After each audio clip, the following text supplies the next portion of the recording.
नमस्कार दोस्तों, जय हिंद। स्वागत है आप सभी का आपके अपने यूट्यूब चैनल सक्सेस विज्ञान में।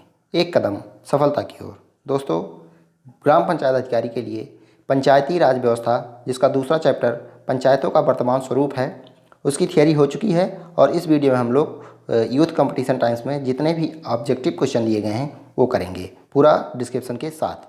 तो चलिए शुरू करते हैं। तो पहला क्वेश्चन है, संयुक्त प्रांत पंचायत अधिनियम 1947 विधानसभा द्वारा कब पारित किया गया? तो कब पारित किया गया था? तो 5 जून 1947 को। डिटेल देखते हैं। संयुक्त प्रांत पंचायत अधिनियम 1947 उत्तर प्रदेश विधानसभा द्वारा 5 जून 1947 को पारित किया गया था। नेक्स्ट क्वेश्चन है, संयुक्त प्रांत पंचायती राज अधिनियम 1947 कब लागू हुआ? तो कब लागू हुआ था? तो ये हुआ था 27 दिसंबर 1947 को। तो ऑप्शन डी यहाँ पे करेक्ट हो जाएगा। डिटेल देख लेते हैं। तो उत्तर प्रदेश विधानसभा द्वारा 5 जून को व उत्तर प्रदेश विधान परिषद द्वारा 16 सितंबर को संयुक्त प्रांत पंचायती राज अधिनियम 1947 पारित किया गया। 7 दिसंबर 1947 को गवर्नर जनरल की स्वीकृति प्राप्त हुई और 27 दिसंबर 1947 को यह अधिनियम गजट में प्रकाशित हुआ। प्रकाशित होते ही यह अधिनियम प्रभावी हो गया। तो जब कोई भी अधिनियम गजट में प्रकाशित हो जाता है उसी समय से ये प्रभावी हो जाता है। तो 27 दिसंबर 1947 को ये अधिनियम गजट में प्रकाशित हुआ, उसी समय से ये लागू है। अगला है, उत्तर प्रदेश में पंचायतों की स्थापना कब हुई? तो पंचायतों की स्थापना कब हुई? तो 15 अगस्त 1949 से। 15 अगस्त 1949 से पंचायतों की स्थापना स्टार्ट हुई। डिटेल देखते हैं। तो संयुक्त प्रांत पंचायती राज अधिनियम 1947 के प्रभावी होने के बाद 15 अगस्त 1949 से पंचायतों की स्थापना हुई। अगला क्वेश्चन है, उत्तर प्रदेश में पंचायतों के विकास के प्रथम चरण की समयावधि क्या है? तो समयावधि पूछा है, तो ये डी ऑप्शन करेक्ट हो जाएगा, 1947 से 1952 तक। डिटेल देखते हैं। तो उत्तर प्रदेश में पंचायतों के विकास का जो प्रथम चरण है वो 1947 से 1952 तक रहा है। अगला क्वेश्चन है, 15 अगस्त 1949 से उत्तर प्रदेश में कुल कितनी पंचायतों ने कार्य करना आरंभ किया? कितनी पंचायतों ने कार्य करना आरंभ किया था? तो कुल 35,000 पंचायतों ने।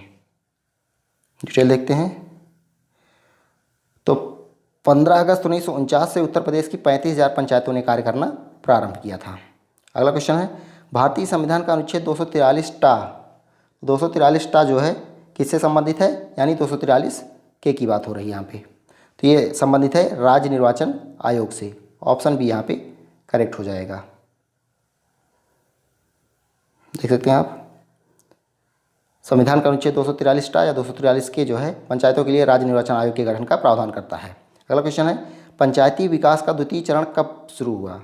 तो दूसरे चरण की बात हो रही है यहाँ पे। तो ऑप्शन ए करेक्ट हो जाएगा, 1953-54 से।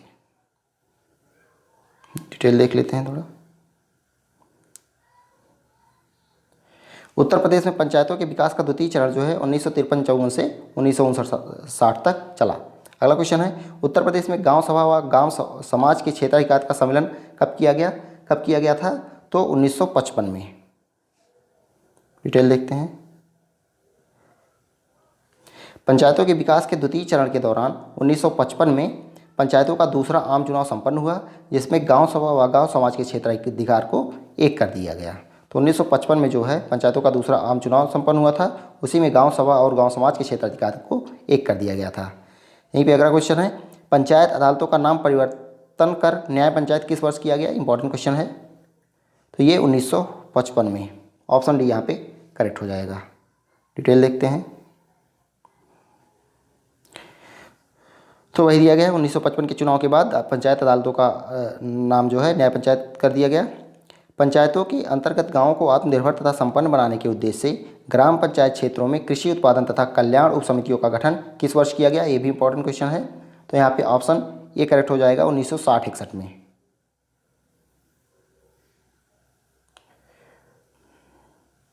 गांव को आत्मनिर्भर तथा संपन्न बनाने के लिए ग्राम पंचायत क्षेत्रों में कृषि उत्पादन तथा कल्याण उप समितियों का गठन 1960-61 में किया गया था। अगला क्वेश्चन है, उत्तर प्रदेश में पंचायतों का तृतीय आम निर्वाचन कब से कब तक हुआ था? तो कब से कब संपन्न हुआ था? तो यहाँ पे ऑप्शन बी करेक्ट हो जाएगा। ऑप्शन बी 10 फरवरी 1961 से 7 फरवरी 1962 तक, लगभग 1 साल तक ये चुनाव चला था। कब से कब तक? तीसरे आम निर्वाचन की बात हो रही है 10 फरवरी 1961 से 7 फरवरी 1962। अगला क्वेश्चन है, उत्तर प्रदेश क्षेत्र समिति एवं जिला परिषद अधिनियम 1961 किस समिति की सिफारिश पर क्रियान्वित किया गया था? तो ये बलवंत राय मेहता समिति 1957 में इसका गठन हुआ था। तो ऑप्शन ए यहाँ पे करेक्ट हो जाएगा। अगला देखते हैं, देख सकते हैं आप। अगला क्वेश्चन है, तृतीय आम चुनाव के बाद प्रदेश में पंचायतों की संख्या कितनी थी? तीसरे आम चुनाव के बाद पंचायतों की संख्या कितनी थी प्रदेश में? तो 72,233 थी। देख सकते हैं डिटेल। तृतीय आम चुनाव के बाद पंचायतों की संख्या 72,233 तथा नया पंचायतों की संख्या 85,94 थी। नेक्स्ट क्वेश्चन है, उत्तर में पंचायतों के चौथे आम चुनाव संपन्न कराए गए थे, यहाँ उत्तर प्रदेश होगा, तो कब कराए गए थे? 1972-73 में। ऑप्शन ए यहाँ पे करेक्ट है। तो चौथे आम चुनाव कब संपन्न हुए थे? 1972-73 में।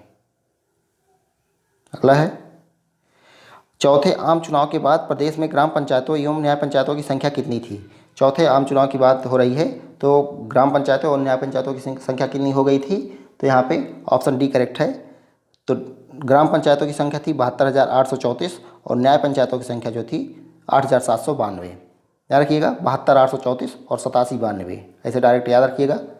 ग्राम पंचायत जो थे चौथे आम चुनाव के बाद 72,834 और न्याय पंचायतें 87,92।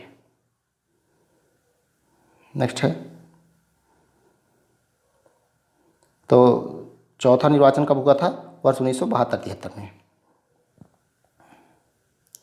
नेक्स्ट है, गांव पंचायतों का 5वां सामान्य निर्वाचन कब कराया गया था? तो 5वें निर्वाचन की बात हो रही है, तो ये मार्च 1982 से जुलाई 1982 तक, मार्च 1982 से जुलाई 1982 तक 5वां सामान्य निर्वाचन हुआ था। नेक्स्ट है, ये इंपॉर्टेंट है, पंचायतों के किस आम चुनाव में मतदाताओं की आयु 21 वर्ष से घटाकर 18 वर्ष कर दी गई थी? तो ये 5वें पंचायत चुनाव में। तो ऑप्शन बी यहाँ पे करेक्ट हो जाएगा।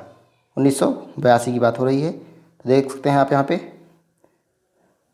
5वें आम चुनाव मार्च 1982 से जुलाई 1982 में मतदाताओं की आयु 21 वर्ष से घटाकर 18 वर्ष कर दी गई थी।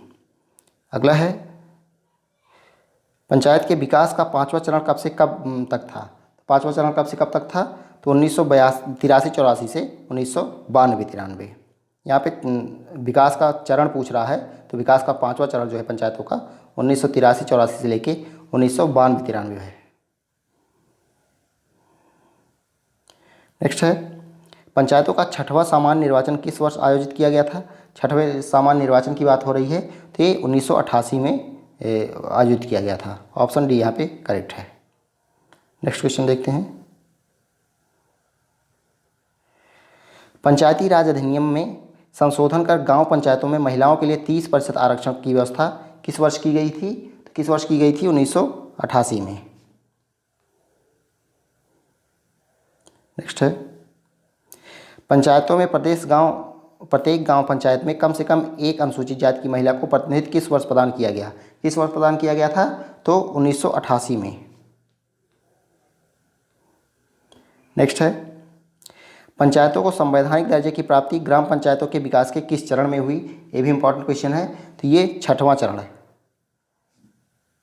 जो कि 1983-84 से 1992-93 तक था। तो ये 6वां चरण हो जाएगा। देख सकते हैं, ग्राम पंचायतों के विकास के 6वें चरण 24 अप्रैल 1993 को संवैधानिक दर्जा प्रदान किया गया। नेक्स्ट क्वेश्चन है, सामुदायिक विकास कार्यक्रम की शुरुआत किस वर्ष हुई थी? तो 1952 में, 2 अक्टूबर 1952 को प्रारंभ हुई थी। नेक्स्ट क्वेश्चन है, पंचायती राज संस्थाओं के सशक्तिकरण के लिए किस वर्ष नोडल एजेंसी के रूप में पंचायती राज मंत्रालय बनाया गया था? ये इंपॉर्टेंट हो जाएगा। तो ये 2004 हो जाएगा। ऑप्शन डी, पंचायती राज संस्थाओं के सशक्तिकरण के लिए 2004 में नोडल एजेंसी के रूप में पंचायती राज मंत्रालय बनाया गया था। देख सकते हैं। नेक्स्ट है, राष्ट्रीय सामाजिक सहायता कार्यक्रम किस मंत्रालय द्वारा संचालित होता है? तो किस मंत्रालय द्वारा संचालित होता है? तो ये ग्रामीण विकास मंत्रालय द्वारा। राष्ट्रीय सामाजिक सहायता कार्यक्रम ग्रामीण विकास मंत्रालय द्वारा संचालित एक कल्याणकारी कार्यक्रम है। इसे शहरी क्षेत्रों के साथ ग्रामीण क्षेत्रों में भी लागू किया जा रहा है। नेक्स्ट है, उत्तर प्रदेश में ग्राम पंचायतों की कुल कितनी संख्या है? ग्राम पंचायतों की संख्या पूछ रहा है तो लगभग 57,705 संख्या है। अगला देखते हैं क्या पूछा गया है। ग्राम पंचायत में कितने सदस्य होते हैं? तो ग्राम पंचायत में कितने सदस्य होते हैं? 7 से 17।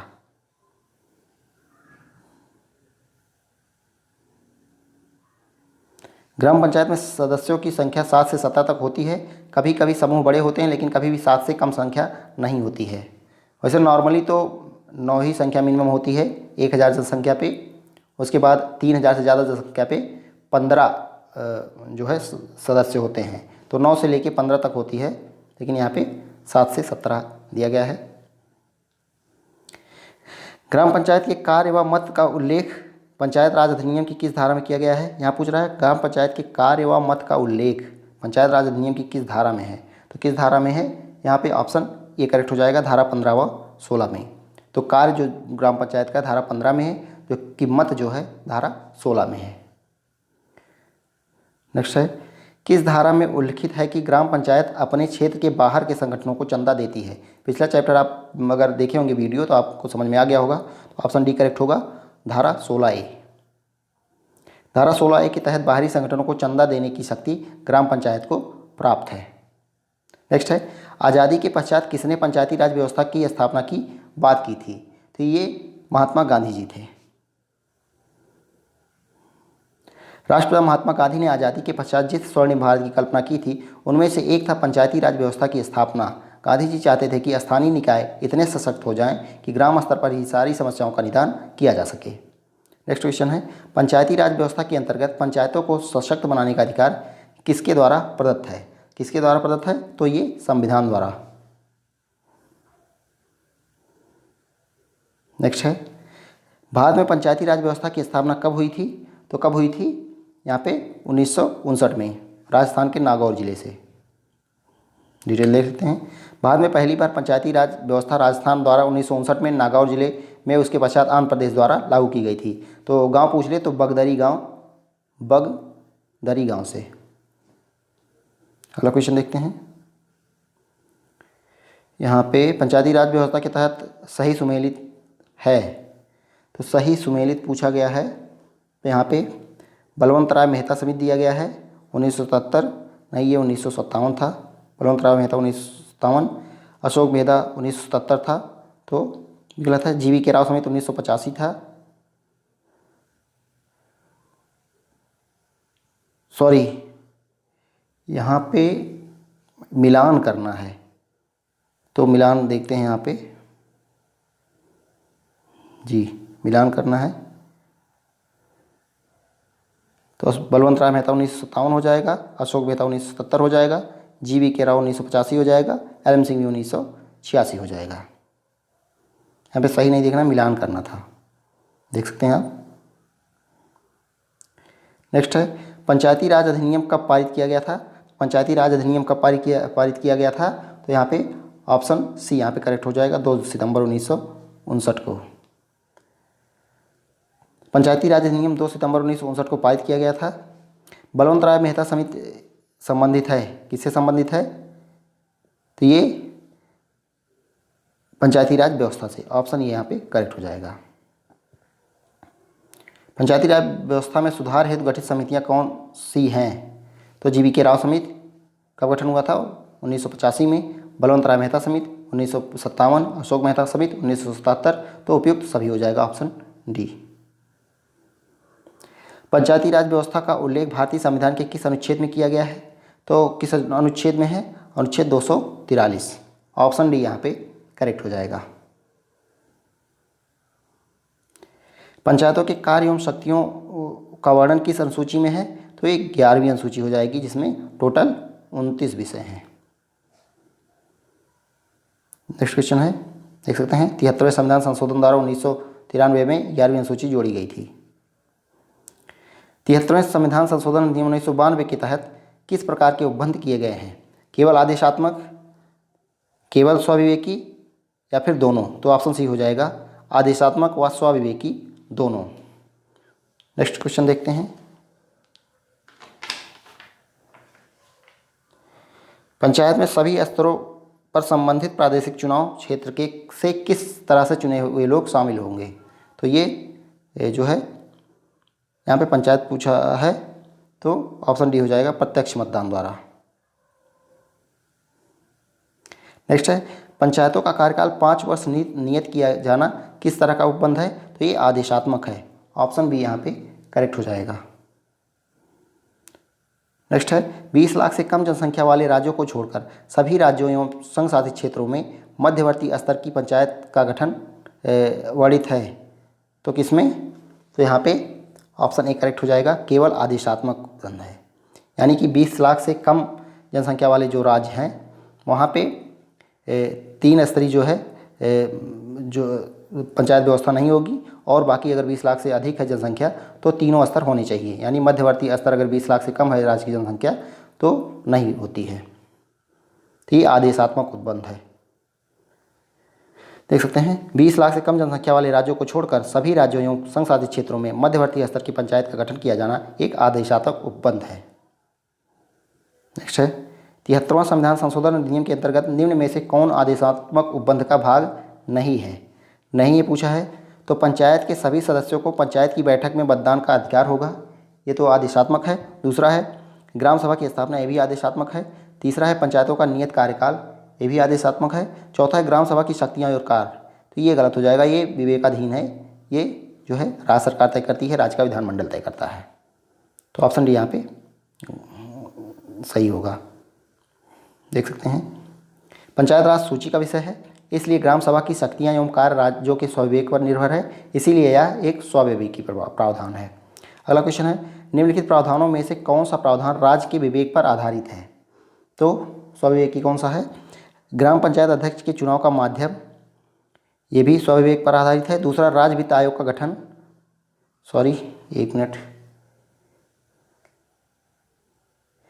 निम्नलिखित प्रावधानों में से कौन सा प्रावधान राज्य के विवेक पर आधारित है? ग्राम पंचायत अध्यक्ष के चुनाव का माध्यम, राज्य वित्त आयोग का गठन, आर्थिक विकास एवं सामाजिक न्याय संबंधी योजना, तो ये सभी हो जाएगा, ऑप्शन डी हो जाएगा।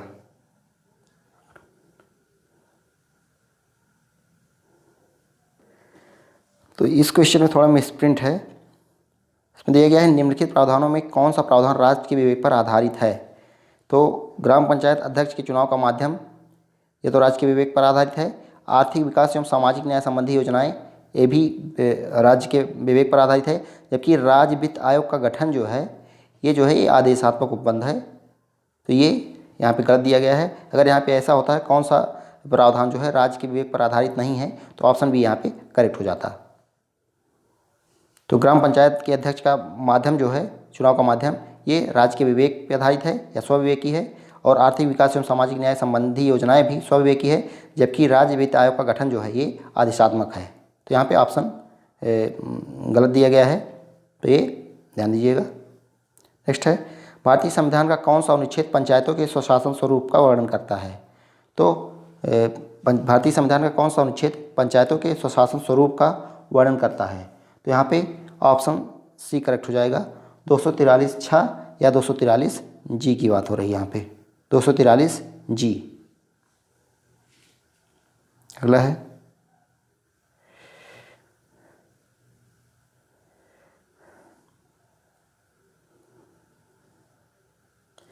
पंचायतों को विकास एजेंसी के बदले राजनीतिक संस्था बनाने की सिफारिश किस समिति ने की थी? तो किस समिति ने की थी? तो अशोक मेहता समिति ने। अशोक मेहता समिति ने पंचायतों के विकास एजेंसी के बदले राजनीतिक संस्था बनाने की सिफारिश की थी। अगला है, मध्यवर्ती एवं जिला स्तरों पर संसद सदस्य, विधानसभा सदस्य एवं विधान परिषद के सदस्य की सदस्यता संबंधी प्रावधान है, तो ये विवेकाधीन है, ऑप्शन बी। ये राज्य के विवेक पर निर्भर करता है कि उनको विधान परिषद सदस्य, जो भी विधानसभा के सदस्य हैं और संसद सदस्य हैं, उनको मध्यवर्ती एवं जिला स्तरों पर सदस्य नियुक्त करे या ना करे।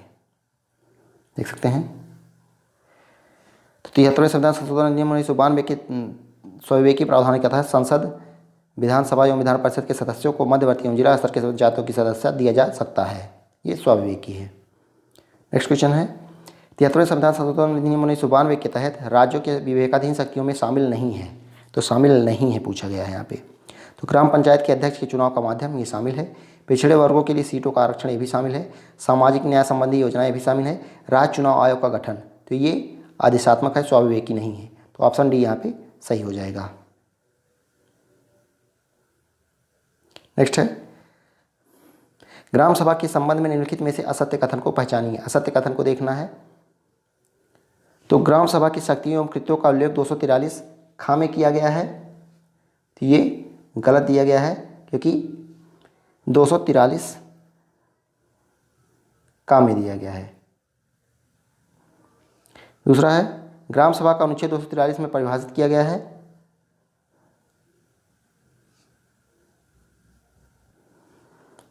तो ग्राम सभा को अनुच्छेद 243 में परिभाषित किया गया है, ये भी सही है। ग्राम सभा ग्राम से संबंधित निर्वाचक नामावली में पंजीकृत व्यक्तियों से मिलकर बनती है, ये भी सही है। और चौथा है, ग्राम सभा सबसे निचले स्तर पर प्रत्यक्ष लोकतंत्र प्रदान करती है, ये भी सही है। तो यहाँ पे आप लोग कन्फ्यूज मत होइएगा। तो ग्राम सभा की शक्तियों की बात हो रही है, तो ये 243 ए में है, जबकि ग्राम पंचायत की शक्तियाँ जो है 243 जी में है, 243 जी। तो ग्राम पंचायत की शक्तियाँ जो हैं 243 जी है। ग्राम सभा की शक्तियाँ एवं कृत्यों का उल्लेख 243 का या फिर 243 ए में किया गया है।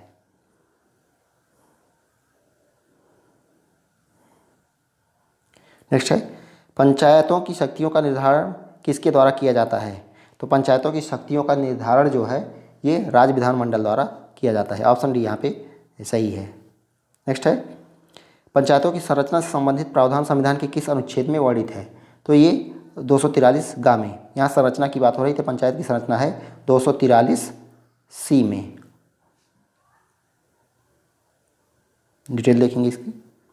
पंचायतों की संरचना से संबंधित विधि बनाने का प्रावधान जो है अनुच्छेद 243 ग 1 में दिया गया है। राज्य का विधानमंडल पंचायतों की संरचना की बाबत उपबंध कर सकेगा। तो राज्य पंचायत की संरचना कैसी हो, ये राज्य का विधानमंडल तय करेगा। पंचायत के सभी स्थान पंचायत क्षेत्र में प्रादेशिक निर्वाचन क्षेत्रों से प्रत्यक्ष निर्वाचन द्वारा चुने हुए व्यक्तियों से भरे जाएंगे। यह प्रावधान संविधान के किस अनुच्छेद में है। तो ये किस अनुच्छेद में है, तो यहाँ ऑप्शन बी करेक्ट होगा। 243 ग सेकेंड, 243 C2 में है। डिटेल देखेंगे। संविधान के अनुच्छेद 243 ग 2 या फिर C2 में के अनुसार किसी पंचायत के सभी स्थान पंचायत क्षेत्र में प्रादेशिक निर्वाचन क्षेत्रों से प्रत्यक्ष निर्वाचन द्वारा चुने हुए व्यक्तियों से भरे जाएंगे। अगला क्वेश्चन है, राज्यसभा के सदस्यों का और राज्य की विधान परिषद के सदस्यों का पंचायत समितियों जिला पंचायत में प्रतिनिधित्व के लिए उपबंध की व्यवस्था किस अनुच्छेद में की गई है। तो ये किस अनुच्छेद में है, तो ये 243 ग 3 घ में है। तो जो राज्यसभा के सदस्य होते हैं, राज्य की विधान परिषद के सदस्य होते हैं या फिर लोकसभा के सदस्य होते हैं, उनका पंचायत समिति और जिला पंचायत में प्रतिनिधित्व जो है वो अनुच्छेद 243 ग 3 घ में दिया गया है, यानी 243 C और 3D में, 243 C 3D। संविधान के अनुच्छेद 243 ग 3 घ के अनुसार विधानमंडल राज्यसभा एवं राज्य विधान परिषद के सदस्यों को मध्यवर्ती स्तर की पंचायत और जिला स्तर की पंचायत में प्रतिनिधित्व से संबंधित उपबंध कर सकती है। अगला क्वेश्चन देखते हैं।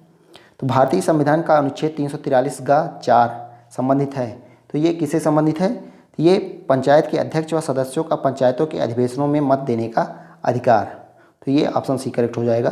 तो जो 243 ग 4 है वो किससे संबंधित है, पंचायत के अध्यक्ष व सदस्यों का पंचायतों के अधिवेशनों में मत देने के अधिकार से संबंधित है। नेक्स्ट है, ग्राम स्तर पर पंचायतों के निर्वाचन की रीति का निर्धारण कौन कर सकता है। ये कौन करेगा, ये विधानमंडल तय करेगा। ग्राम स्तर पर पंचायतों के निर्वाचन की रीति का निर्धारण विधानमंडल तय करेगा।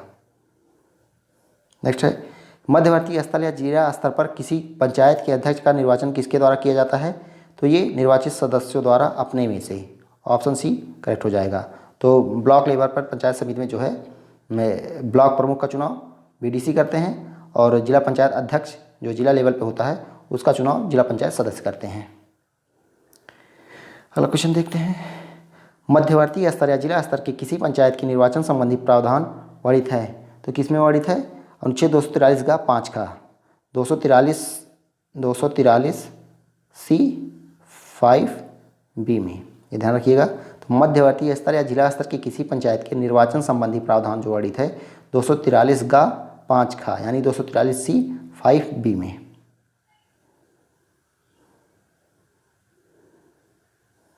नेक्स्ट है, संविधान के किस अनुच्छेद में यह प्रावधान किया गया है कि प्रादेशिक क्षेत्र की जनसंख्या का ऐसे ही निर्वाचन द्वारा भरे जाने वाले स्थानों की संख्या से अनुपात समस्त राज्यों में समान रहेगा। तो यहाँ पे कौन सा ऑप्शन करेक्ट हो जाएगा? ऑप्शन डी, अनुच्छेद 243 गा 1 में। देख सकते हैं, संविधान के अनुच्छेद 243 गा 1 के अनुसार किसी भी स्तर पर पंचायत के प्रादेशिक क्षेत्र की जनसंख्या का अनुपात निर्वाचन द्वारा भरे जाने वाले स्थानों की संख्या से समस्त राज्यों में एक ही रहेगा। अगला देखते हैं, भारतीय संविधान का कौन सा अनुच्छेद ग्राम स्तर के पंचायतों के अध्यक्षों का मध्यवर्ती स्तर तथा जिला स्तर पर पंचायतों के में प्रतिनिधित्व का प्रावधान करता है? पूछ रहा है कि भारतीय संविधान का कौन सा अनुच्छेद ग्राम स्तर के पंचायतों के अध्यक्षों का मध्यवर्ती स्तर तथा जिला स्तर पर पंचायतों में प्रतिनिधित्व का प्रावधान करता है? तो ये कौन सा ऑप्शन हो जाएगा? ऑप्शन ए हो जाएगा, अनुच्छेद 243 गा 3 का। अनुच्छेद 243 गा 3 का के अनुसार जो ग्राम पंचायत के अध्यक्ष होते हैं उनका प्रतिनिधित्व जो है मध्यवर्ती स्तर यानी कि पंचायत समिति और जिला स्तर यानी कि जो जिला परिषद होता है उसमें भी उनका प्रतिनिधित्व होता है। ये कौन किस अनुच्छेद के तहत? 243 गा 3 का के तहत। अनुच्छेद 243 गा 3 का के तहत विधानमंडल विधि ग्राम स्तर पर पंचायतों के अध्यक्षों का मध्यवर्ती स्तर जिला पंचायतों के प्रतिनिधित्व का प्रावधान कर सकती है। नेक्स्ट है, ग्राम स्तर के पंचायत के अध्यक्ष का निर्वाचन किया जाता है तो ग्राम सभा में पंजीकृत नागरिकों द्वारा प्रत्यक्ष रूप से। आप लोग देख चुके हैं। निम्न में से असत्य कथन छांटिए। तो असत्य कथन की पहचान करना है। तो यहाँ पे दिया गया है पंचायत क्षेत्र से अभिप्राय प्रादेशिक क्षेत्र से है, ये सही है। दूसरा है ग्राम का निर्धारण राज्यपाल द्वारा किया जाता है, ये भी सही है। तीसरा है पंचायतों का कार्यकाल जो है चुनाव तिथि से 5 वर्ष होता है, तो यही गलत हो जाएगा क्योंकि पंचायत का कार्यकाल जो 5 वर्ष दिया गया है वो पहली बैठक से, पंचायत की पहली बैठक से जो है 5 वर्ष दिया गया है। तो असत्य पूछा है तो यही असत्य हो जाएगा।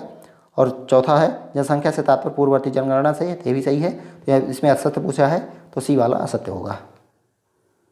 देख सकते हैं, भारतीय संविधान के अनुच्छेद 243 इंग्या यानी कि 243 ई के अनुसार प्रत्येक पंचायत का कार्यकाल अपने प्रथम अधिवेशन के लिए नियत तारीख से 5 वर्ष तक होगी।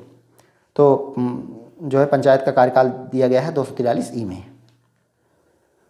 नेक्स्ट देखते हैं, पंचायत की सदस्यता के लिए निरर्हताएँ किस अनुच्छेद में दी गई हैं? निरर्हताएँ यानी कि अयोग्यताएँ किस में दी गई हैं? तो ये अनुच्छेद 243 चा में दी गई हैं। 243 चा यानी कि 243 एफ में। ऑप्शन ए यहाँ पे करेक्ट हो जाएगा। किसी व्यक्ति के पंचायत का सदस्य चुने जाने के लिए सदस्य होने के लिए निरर्हता संबंधी विवाद का अभिनिश्चय कौन करता है? तो ये कौन करेगा? तो यहाँ पे ऑप्शन डी करेक्ट होगा, विधानमंडल द्वारा नियुक्त प्राधिकारी।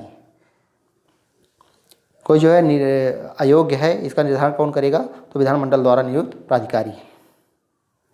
नेक्स्ट है, देख सकते हैं, भारतीय संविधान के अनुच्छेद 243 चा का दूसरा यानी 243 F2 के अनुसार किसी व्यक्ति के पंचायत सदस्य चुने जाने के लिए और सदस्य होने के लिए निरर्हता संबंधी विवाद का निश्चय विधानमंडल द्वारा नियुक्त प्राधिकारी द्वारा किया जाएगा। तो यहाँ पे अनुच्छेद किस में दिया गया है? 243 चा का दूसरा यानी 243 F का सेकेंड।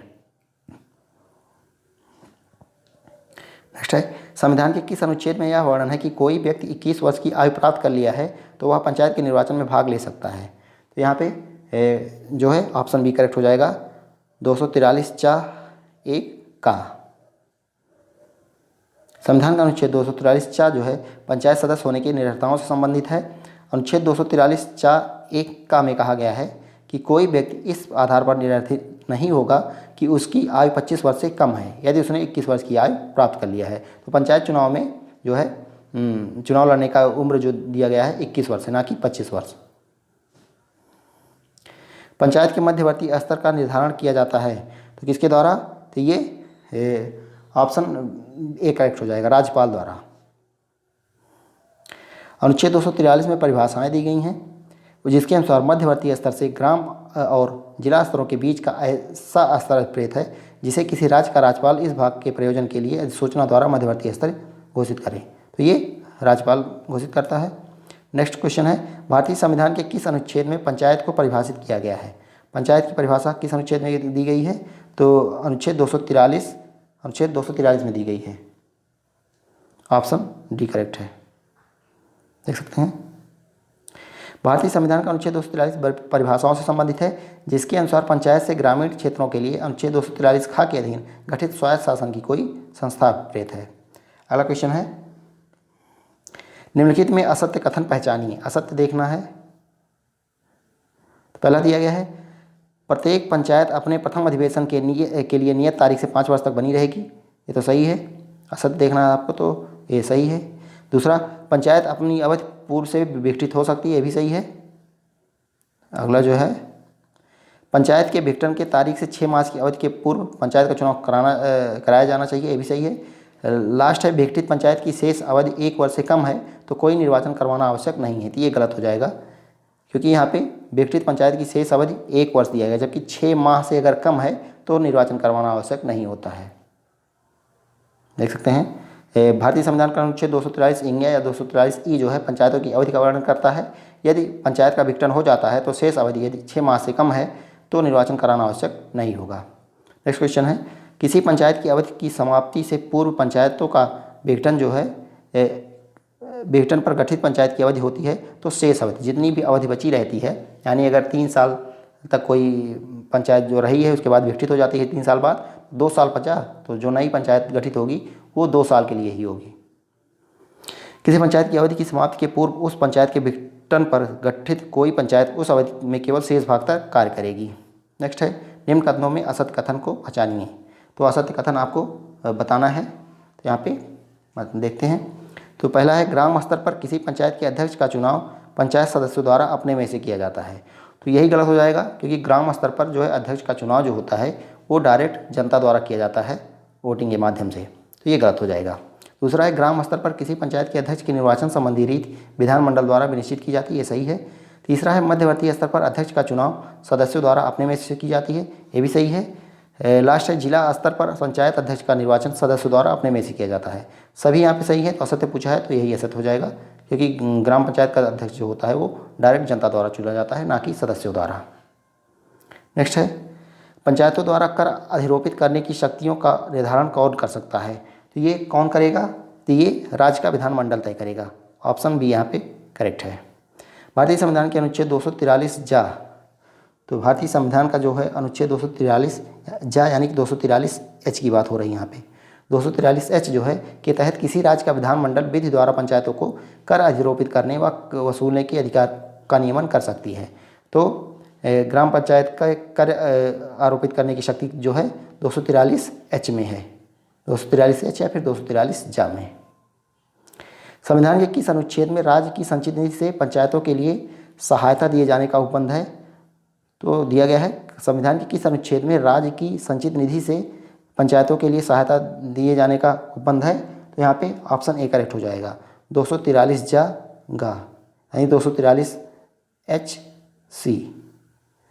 ऑप्शन यहाँ पे करेक्ट हो जाएगा। अनुच्छेद 243 जा गा के तहत राज्य विधानमंडल वित्त द्वारा राज्य की संचित निधि में से पंचायतों के लिए ऐसे सहायता अनुदान देने का उपबंध कर सकेगा। नेक्स्ट है, पंचायतों के लिए निधियों के गठन का उपबंध किया जा सकता है। तो पंचायतों के लिए निधियों के गठन का उपबंध किया जा सकता है किसके द्वारा? तो राज्य विधानमंडल द्वारा। ऑप्शन बी यहाँ पे करेक्ट है। डिटेल देख लेते हैं। तो संविधान के अनुच्छेद 243 जा घा 243 एच डी के तहत राज्य विधानमंडल द्वारा पंचायतों के लिए निधियों के गठन का उपबंध कर सकेगा। अगला देखते हैं, राज्य विधानमंडल द्वारा पंचायतों को कर अधिरोपित करने और संग्रहित करने की शक्ति प्रदान की गई है। इनमें से कौन सा कर पंचायत के क्षेत्राधिकार में नहीं आता है? तो भूमि कर आता है, प्रकाश कर आता है, निजी शौचालयों पर कर आता है, जबकि मद्यपान पर कर यानी शराब की कर की बात हो रही है तो ये नहीं आता है। तो ऑप्शन डी यहाँ पे करेक्ट हो जाएगा। संविधान के अनुच्छेद 243 जा के तहत पंचायतों द्वारा भूमि पर कर, प्रकाश कर, निजी शौचालयों पर कर, ग्राम क्षेत्र में वृत्ति या व्यापार पर कर इत्यादि लगाए या संग्रहित किए जाते हैं। मद्यपान कर इसमें शामिल नहीं है। नेक्स्ट क्वेश्चन है, पंचायत चुनाव में मतदाता सूची की एक प्रति की प्राप्ति का शुल्क कितना देना होता है? तो ये निदेशक द्वारा निर्धारित कीमत पर। ऑप्शन डी यहाँ पे करेक्ट हो जाएगा। डिटेल देखते हैं। ग्राम पंचायत की मतदाता सूची की एक प्रति निर्वाचन पंजीयन अधिकारी द्वारा प्रमाणित कर अपने कार्यालय में रखी जाती है। तो मतदाता सूची की एक प्रति जो है निर्वाचन पंजीयन अधिकारी द्वारा प्रमाणित कर अपने कार्यालय में रखी जाती है। कोई भी व्यक्ति इन दस्तावेजों को निःशुल्क निरीक्षण कर सकता है और शुल्क भुगतान कर उसकी छायाप्रति प्राप्त कर सकता है। इसके शुल्क का निर्धारण जो है निदेशक द्वारा किया जाता है। उत्तर प्रदेश ग्राम पंचायत कानून एवं इससे संबंधित नियमों के तहत ग्राम पंचायत प्रतिवर्ष पूर्व वित्तीय वर्ष में के अपने कार्य की प्रगति रिपोर्ट कब तक जमा करना होता है? तो ये कब तक जमा करेगी? तो ये 15 अप्रैल तक इसको जमा करना होता है। ऑप्शन बी करेक्ट है। ग्राम पंचायत का यह दायित्व है कि वह अपने पूर्व वित्तीय वर्ष के अपने कार्य की वार्षिक प्रगति रिपोर्ट 15 अप्रैल से पहले निर्धारित अधिकारी के पास जमा कर दें। अगला क्वेश्चन है, ग्राम पंचायतों के संदर्भ में असत्य कथन बताइए। तो यहाँ भी असत्य आपको देखना है। तो पहला है पंचायतें संवैधानिक होती हैं। बिल्कुल संवैधानिक होती हैं, तो ऑप्शन ये सही है। दूसरा है 73वें संविधान द्वारा इन्हें संवैधानिक दर्जा दिया गया, ये भी करेक्ट है। तीसरा है पंचायतें सूचना के अधिकार अधिनियम 2005 के तहत नहीं आती हैं। तो ये गलत हो जाएगा क्योंकि ये भी सूचना अधिकार अधिनियम 2005 के अंतर्गत आती हैं। चौथा है पंचायतों के अनुदान केंद्रीय वित्त आयोग की सिफारिश पर केंद्र सरकार द्वारा दिए जाते हैं। तो ये सही है, तो ऑप्शन सी यहाँ पे गलत हो जाएगा। देखते हैं, उत्तर प्रदेश पंचायती राज कानून के अंतर्गत ग्राम पंचायतों के केवल निर्वाचित सदस्यों का ही अभिलेखों तक पहुंच का अधिकार है। हालांकि सूचना के अधिकार अधिनियम का प्रयोग करके ग्राम सभा का कोई सदस्य या देश का कोई नागरिक पंचायत से संबंधित सूचना प्राप्त कर सकता है। ग्राम पंचायत की एक माह में कम से कम कितनी बैठक आवश्यक होती है? तो यहाँ ग्राम पंचायत की बात हो रही है, तो एक माह में कम से कम एक बैठक, और 2 बैठकों के बीच में 2 मास का अंतर नहीं होना चाहिए। अगला देखते हैं, प्रत्येक ग्राम पंचायत द्वारा अपने कार्यों के क्रियान्वयन के लिए गठित समितियों में कौन समिति नहीं शामिल है? नियोजन एवं विकास समिति होती है, स्वास्थ्य एवं कल्याण समिति होती है, जल प्रबंधन समिति होती है, परिवहन समिति इसमें नहीं होती है। ऑप्शन डी यहाँ पे करेक्ट हो जाएगा। टोटल 6 समितियाँ होती हैं। 6 समितियों के नाम एक बार फिर से देख लीजिए। नियोजन एवं विकास समिति, निर्माण कार्य समिति, शिक्षा समिति, स्वास्थ्य एवं कल्याण समिति, प्रशासनिक समिति, जल प्रबंधन समिति, ये 6 समितियाँ होती हैं। निम्न में से कौन सुमेलित है? सुमेल 1000 जनसंख्या पर 7, ये गलत है। 1000 जनसंख्या में 9 होते हैं, 9। 1000 से 2000 जनसंख्या पे 11, ये सही है। 2000 से 3000 जनसंख्या पे 13 होते हैं, 3000 से अधिक पर 15 होते हैं। तो ऑप्शन बी यहाँ पे करेक्ट हो जाएगा। ग्राम पंचायत की भूमि प्रबंधक समिति के कार्यों में शामिल है तो भूमि का बंदोबस्त तथा प्रबंधन, वन तथा वृक्षों का परिरक्षण, हाटों बाजारों और मेलों का प्रबंध, तो उपयुक्त सभी हो जाएगा। ये भूमि प्रबंधक समिति की बात हो रही है। भूमि प्रबंधन समिति ग्राम सभा की एक महत्वपूर्ण समिति है। इसके कार्यों में भूमि का बंदोबस्त तथा प्रबंध, वन तथा वृक्षों का परिरक्षण, जलाशयों तथा तालाबों का अनुरक्षण तथा विकास, जोत चकबंदी में सहायता इत्यादि शामिल है। नेक्स्ट है, प्रत्येक न्याय पंचायत में न्याय पंचायत सदस्यों की संख्या कम से कम और अधिक से अधिक कितनी होगी? ये भी इम्पोर्टेंट है। तो यहाँ पे कम से कम 10 होगी और अधिकतम 15 हो सकती है। ये न्याय पंचायत में सदस्यों की बात हो रही है। नेक्स्ट है, उत्तर प्रदेश में सहकारी और पंचायत संस्थाओं की लेखा परीक्षा का कार्य किसके द्वारा किया जाता है? तो ये मुख्य लेखा परीक्षा अधिकारी उत्तर प्रदेश द्वारा। ऑप्शन यहाँ पे करेक्ट हो जाएगा, मुख्य लेखा परीक्षा अधिकारी उत्तर प्रदेश द्वारा। अगला क्वेश्चन देखते हैं, उत्तर प्रदेश में सहकारी और पंचायत संस्थाओं की लेखा परीक्षा का कार्य मुख्य लेखा अधिकारी सहकारी समितियों एवं पंचायतें उत्तर प्रदेश द्वारा संपादित कराया जाता है। नेक्स्ट है, ग्राम पंचायतों के सहयोग से संचालित योजनाओं में कौन सी योजना शामिल नहीं है? ये ग्राम पंचायतों के सहयोग से कौन सी योजना शामिल नहीं है? तो मध्याह्न भोजन योजना, ये सही है। सार्वजनिक वितरण प्रणाली, ये भी सही है। मनरेगा, ये भी सही है। जबकि किसान क्रेडिट कार्ड योजना ये शामिल नहीं है। किसान क्रेडिट कार्ड योजना क्षेत्रीय ग्रामीण बैंक सहित अन्य वाणिज्यिक बैंकों के सहयोग से संचालित की जाती है। अन्य सभी योजनाएं ग्राम पंचायत के सहयोग से चलती हैं। अगला क्वेश्चन है, संविधान के किस अनुच्छेद में पंचायत में स्थानों का आरक्षण प्रदान किया जाता है? तो 243 घ या 243 डी में। ऑप्शन सी यहाँ पे करेक्ट है। नेक्स्ट है, अनुसूचित जातियों और अनुसूचित जनजातियों के लिए पंचायतों में आरक्षण किस अनुपात में प्रदान किया गया है? तो यह देश भर की जनसंख्या में अनुसूचित जातियों और जनजातियों की जनसंख्या का अनुपात, ये गलत है। अनुसूचित जातियों और जनजातियों की जनसंख्या का अनुपात उस क्षेत्र में कुल जनसंख्या के अनुपात में, तो ये ऑप्शन बी करेक्ट हो जाएगा। तो ऑप्शन बी यहाँ पे करेक्ट हो जाएगा। पंचायतों में अनुसूचित जाति व जनजाति की स्त्री के लिए 1/3 आरक्षण का प्रावधान किस अनुच्छेद में है? तो किस अनुच्छेद में दिया गया है? तो ये 243D2 में, 243(2) में। प्रत्येक पंचायत में महिलाओं के लिए 1/3 आरक्षण का प्रावधान किस अनुच्छेद में दिया गया है? तो ये अनुच्छेद 243(3) में, 243D3 में महिलाओं के लिए 1/3 आरक्षण का प्रावधान दिया गया है। तो ये सामान्य जो है महिलाओं की बात हो रही है, तो 243D3 में दिया गया है, जबकि यहाँ पे अनुसूचित जाति और अनुसूचित जनजाति की बात की गई है उनकी महिलाओं के लिए 243D2 में है। उसमें देख सकते हैं संविधान के अनुच्छेद 243(3) के अनुसार प्रत्येक पंचायत में प्रत्यक्ष निर्वाचन द्वारा भरे जाने वाले स्थानों में कम से कम 1/3 स्थान स्त्रियों के लिए आरक्षित होंगे। अगला क्वेश्चन है, निम्न में से असत्य कथन की पहचान कीजिए। असत्य कथन आपको देखना है। तो पंचायत में अनुसूचित जाति के लिए 1/3 आरक्षण की व्यवस्था की गई है। पंचायत में अनुसूचित जाति के लिए 1/3 आरक्षण की व्यवस्था की गई, यही गलत है, क्योंकि पंचायत में अनुसूचित जाति के महिलाओं के लिए होगा, महिलाओं के लिए 1/3 जो है आरक्षण की व्यवस्था की गई है।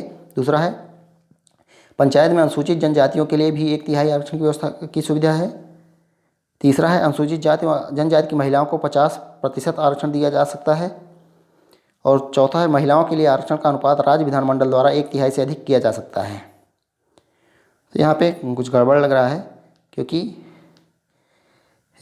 यहाँ पे महिलाओं के लिए होगा, अनुसूचित जाति की महिलाओं के लिए 1/3 आरक्षण की व्यवस्था की गई है, और अनुसूचित जनजातियों की महिलाओं के लिए भी 1/3 आरक्षण की सुविधा की गई है, लेकिन यहाँ पे 50% तक दिया गया है, तो ये गलत हो जाएगा।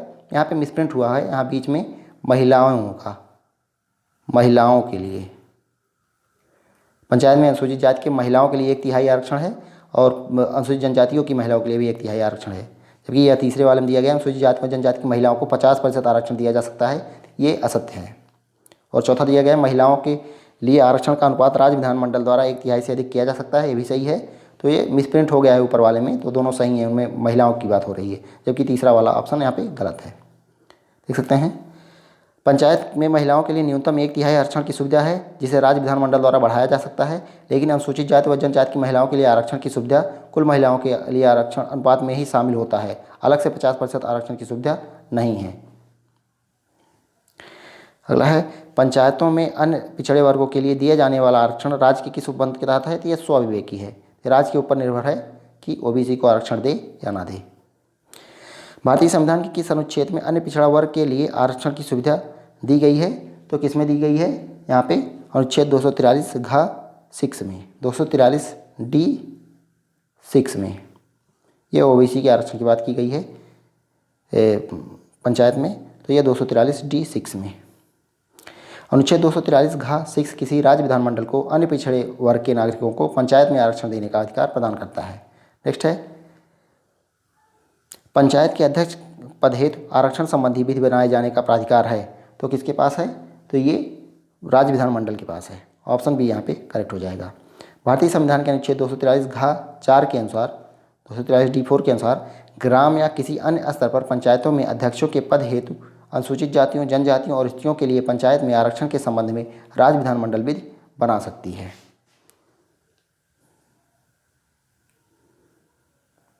पंचायत के तीनों स्तरों पर अध्यक्ष पद के लिए स्त्रियों हेतु कितने प्रतिशत पद आरक्षित किए गए हैं?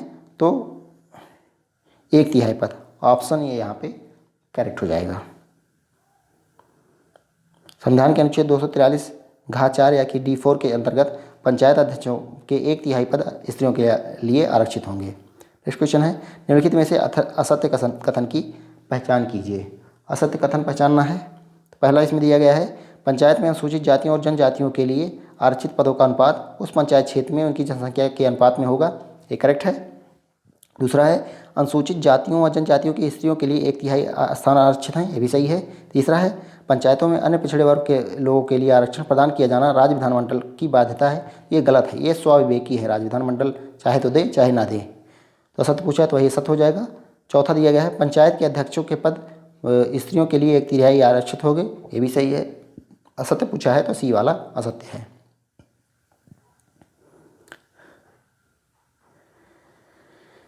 देख सकते हैं संविधान के अनुच्छेद 243(6) के तहत राज्य विधानमंडल पिछड़े हुए नागरिकों के किसी वर्ग के लिए आरक्षण प्रदान करने के लिए विधि बना सकती है या विधानमंडल की विवेकाधीन शक्ति है, राज्य विधानमंडल की बाध्यता नहीं है। नेक्स्ट क्वेश्चन है, पंचायत में महिला आरक्षण की सीमा अधिकतम कितनी हो सकती है? तो ये निर्धारित नहीं है, उपयुक्त में से कोई नहीं, ऑप्शन डी यहाँ पे करेक्ट हो जाएगा। भारतीय संविधान के अनुच्छेद 243(घ) में पंचायत में आरक्षण का प्रावधान है। अनुच्छेद 243(घ)(3) के अनुसार पंचायत में न्यूनतम 1/3 स्थान महिलाओं के लिए आरक्षित किया जाना अनिवार्य है। पंचायतों में महिला आरक्षण की अधिकतम सीमा निर्धारित नहीं की गई है। देश के कई राज्यों ने 50% या उससे अधिक पद महिलाओं के लिए आरक्षित किए हैं। नेक्स्ट है, पंचायत में महिलाओं के लिए 50% आरक्षण प्रदान करने वाला प्रथम राज्य है, तो ये बिहार, जो कि 2006 में इसने 50% आरक्षण प्रदान किया था महिलाओं के लिए। देख सकते हैं 2006 में बिहार द्वारा पंचायत में महिलाओं को 50% आरक्षण प्रदान किया गया। ऐसा करने वाला बिहार प्रथम राज्य है। नेक्स्ट क्वेश्चन है, भारतीय संविधान का अनुच्छेद 243 संबंधित है। 243 या फिर 243 के की बात हो रही है, तो ये पंचायतों के लिए निर्वाचन आयोग से संबंधित है। ऑप्शन बी यहाँ पे करेक्ट हो जाएगा। देख सकते हैं भारतीय संविधान के अनुच्छेद 243 या फिर 243 के में राज्य निर्वाचन आयोग के गठन का प्रावधान है। राज्य निर्वाचन आयोग पंचायतों के लिए निर्वाचन संबंधी समस्त कार्य हेतु उत्तरदायी संस्था है। नेक्स्ट है, राज्य निर्वाचन आयोग है, तो ये संवैधानिक संस्था है 243 के तहत। देख सकते हैं भारतीय संविधान के अनुच्छेद 243 के तहत राज्य निर्वाचन आयोग के गठन का प्रावधान है, जिसमें एक राज्य निर्वाचन आयुक्त होता है या एक संवैधानिक संस्था है। नेक्स्ट है, राज्य निर्वाचन आयुक्त की नियुक्ति किसके द्वारा की जाती है? तो ये राज्यपाल द्वारा की जाती है। ऑप्शन सी यहाँ पे करेक्ट हो जाएगा। तो संविधान के अनुच्छेद 243(1) के तहत पंचायतों के निर्वाचन के लिए राज्यपाल राज्य निर्वाचन आयुक्त की नियुक्ति करता है। नेक्स्ट है, राज्य निर्वाचन आयुक्त की सेवा की शर्तें और पदावधि अवधारित की जाती हैं किसके द्वारा? ये राज्यपाल द्वारा। भारतीय संविधान के अनुच्छेद 243 के 2 के तहत किसी राज्य के विधानमंडल द्वारा बनाई गई किसी विधि के उपबंधों के अधीन रहते हुए राज्य निर्वाचन आयुक्त की सेवा की शर्तें एवं पदावधि जो है राज्यपाल द्वारा अवधारित की जाएंगी। अगला क्वेश्चन देखते हैं, पंचायतों के निर्वाचन से संबंधित विधि बनाने का प्राधिकार किसके पास है? तो ये जो है विधानमंडल के पास है। ऑप्शन डी यहाँ पे करेक्ट हो जाएगा। संविधान के अनुच्छेद 243(4) के अधीन 243 के 4 के तहत इस संविधान के उपबंधों के अधीन रहते हुए किसी राज्य का विधानमंडल विधि द्वारा पंचायतों के निर्वाचनों से संबंधित सभी विषयों के संबंध में उपबंध कर सकेगा। राज्य निर्वाचन आयोग को किसके द्वारा कर्मचारी उपलब्ध कराए जाते हैं? तो किसके द्वारा? तो यहाँ पे ऑप्शन ए करेक्ट हो जाएगा, राज्यपाल द्वारा। तो राज्य निर्वाचन आयोग को राज्यपाल द्वारा कर्मचारी उपलब्ध कराए जाते हैं। ये काफ़ी इंपॉर्टेंट क्वेश्चन है। राज्य निर्वाचन आयोग के अनुरोध पर किसी राज्य का राज्यपाल उतने कर्मचारी उपलब्ध कराएगा जितनी राज्य निर्वाचन आयोग द्वारा मांग की जाए। अगला क्वेश्चन है, राज्य निर्वाचन आयुक्त की सेवा की शर्तों में नियुक्ति के पश्चात अलाभकारी परिवर्तन किसके द्वारा किया जा सकता है? तो किसी के द्वारा नहीं। राज्य निर्वाचन आयुक्त की सेवा की शर्तों में उसकी नियुक्ति के पश्चात उसके लिए अलाभकारी परिवर्तन नहीं किया जा सकता है। नेक्स्ट क्वेश्चन है, राज्य निर्वाचन आयुक्त के संबंध में असत्य कथन पहचानना है। यहाँ पे असत्य कथन कौन सा है? तो राज्य निर्वाचन आयुक्त एक संवैधानिक पद है, बिल्कुल करेक्ट है। इसकी नियुक्ति विधानमंडल द्वारा की जाती है, तो ये गलत हो जाएगा क्योंकि राज्यपाल नियुक्ति करता है राज्य निर्वाचन आयुक्त की। तीसरा है, या पंचायत संबंधी निर्वाचन के लिए उत्तरदायी है, ये करेक्ट है। चौथा है, इससे राज्यपाल द्वारा कर्मचारी वित्त उपलब्ध कराए जाते हैं, ये भी सही है। तो यहाँ पे सेकेंड वाला ऑप्शन सही हो जाएगा क्योंकि ये असत्य दिया गया है।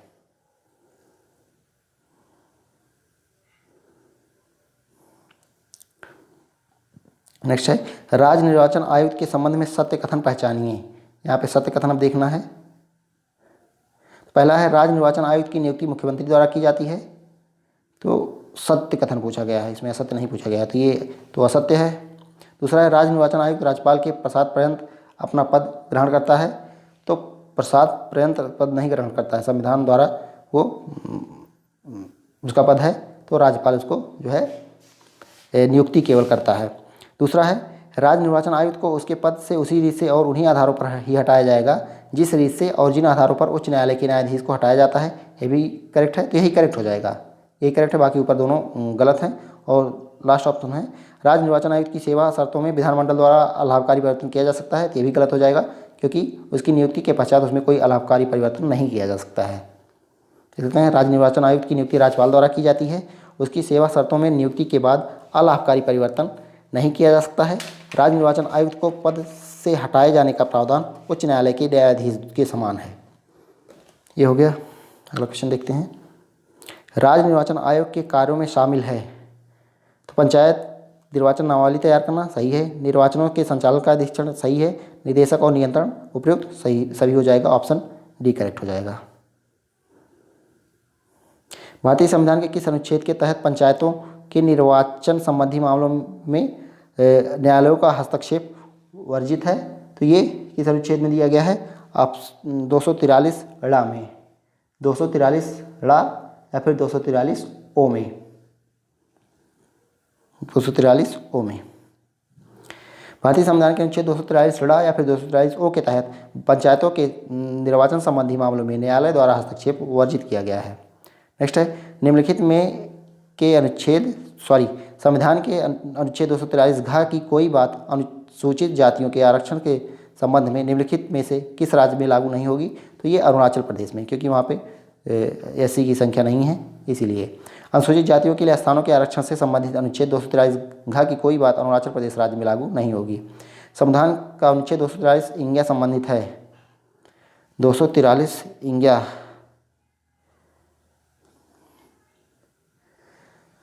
पंचायतों में महिला आरक्षण, राज्य निर्वाचन आयोग, पंचायत संबंधित भाग का कतिपय क्षेत्रों में लागू न होना, ये गलत लिखा है, 243 ड है, 243 ड या फिर 243 एम की बात हो रही है, 243 ड या फिर 243 एम की बात की जा रही है, तो ये ऑप्शन सी करेक्ट हो जाएगा। यहाँ पे पंचायत संबंधित भाग का कतिपय क्षेत्रों में लागू ना होना, जैसे कि नागालैंड, मिजोरम और मेघालय में लागू नहीं है, तो ये 243 ड या फिर 243 एम के तहत। भारतीय संविधान के अनुच्छेद 243 इंग्या लिखा हुआ है, लेकिन ये ड होगा। 243 ड या फिर 243 एम के अनुसार पंचायत संबंधी भाग कतिपय क्षेत्रों में लागू नहीं हो सकता है। इन क्षेत्रों में नागालैंड, मेघालय, मिजोरम, मणिपुर का पर्वतीय क्षेत्र, पूरा मणिपुर नहीं, मणिपुर का कुछ पर्वतीय क्षेत्र है वो, और पंचायत पश्चिम बंगाल का दार्जिलिंग जिले का पर्वतीय क्षेत्र शामिल है। नेक्स्ट है, पंचायत संबंधी भाग 9 का विस्तार निम्नलिखित में से किसके द्वारा किया जा सकता है, तो पंचायत संबंधी भाग 9 का विस्तार किसके द्वारा किया जा सकता है, तो ये संसद द्वारा। यहाँ कन्फ्यूज मत होना, यहाँ पे विधानमंडल द्वारा नहीं होगा। संविधान के अनुच्छेद 243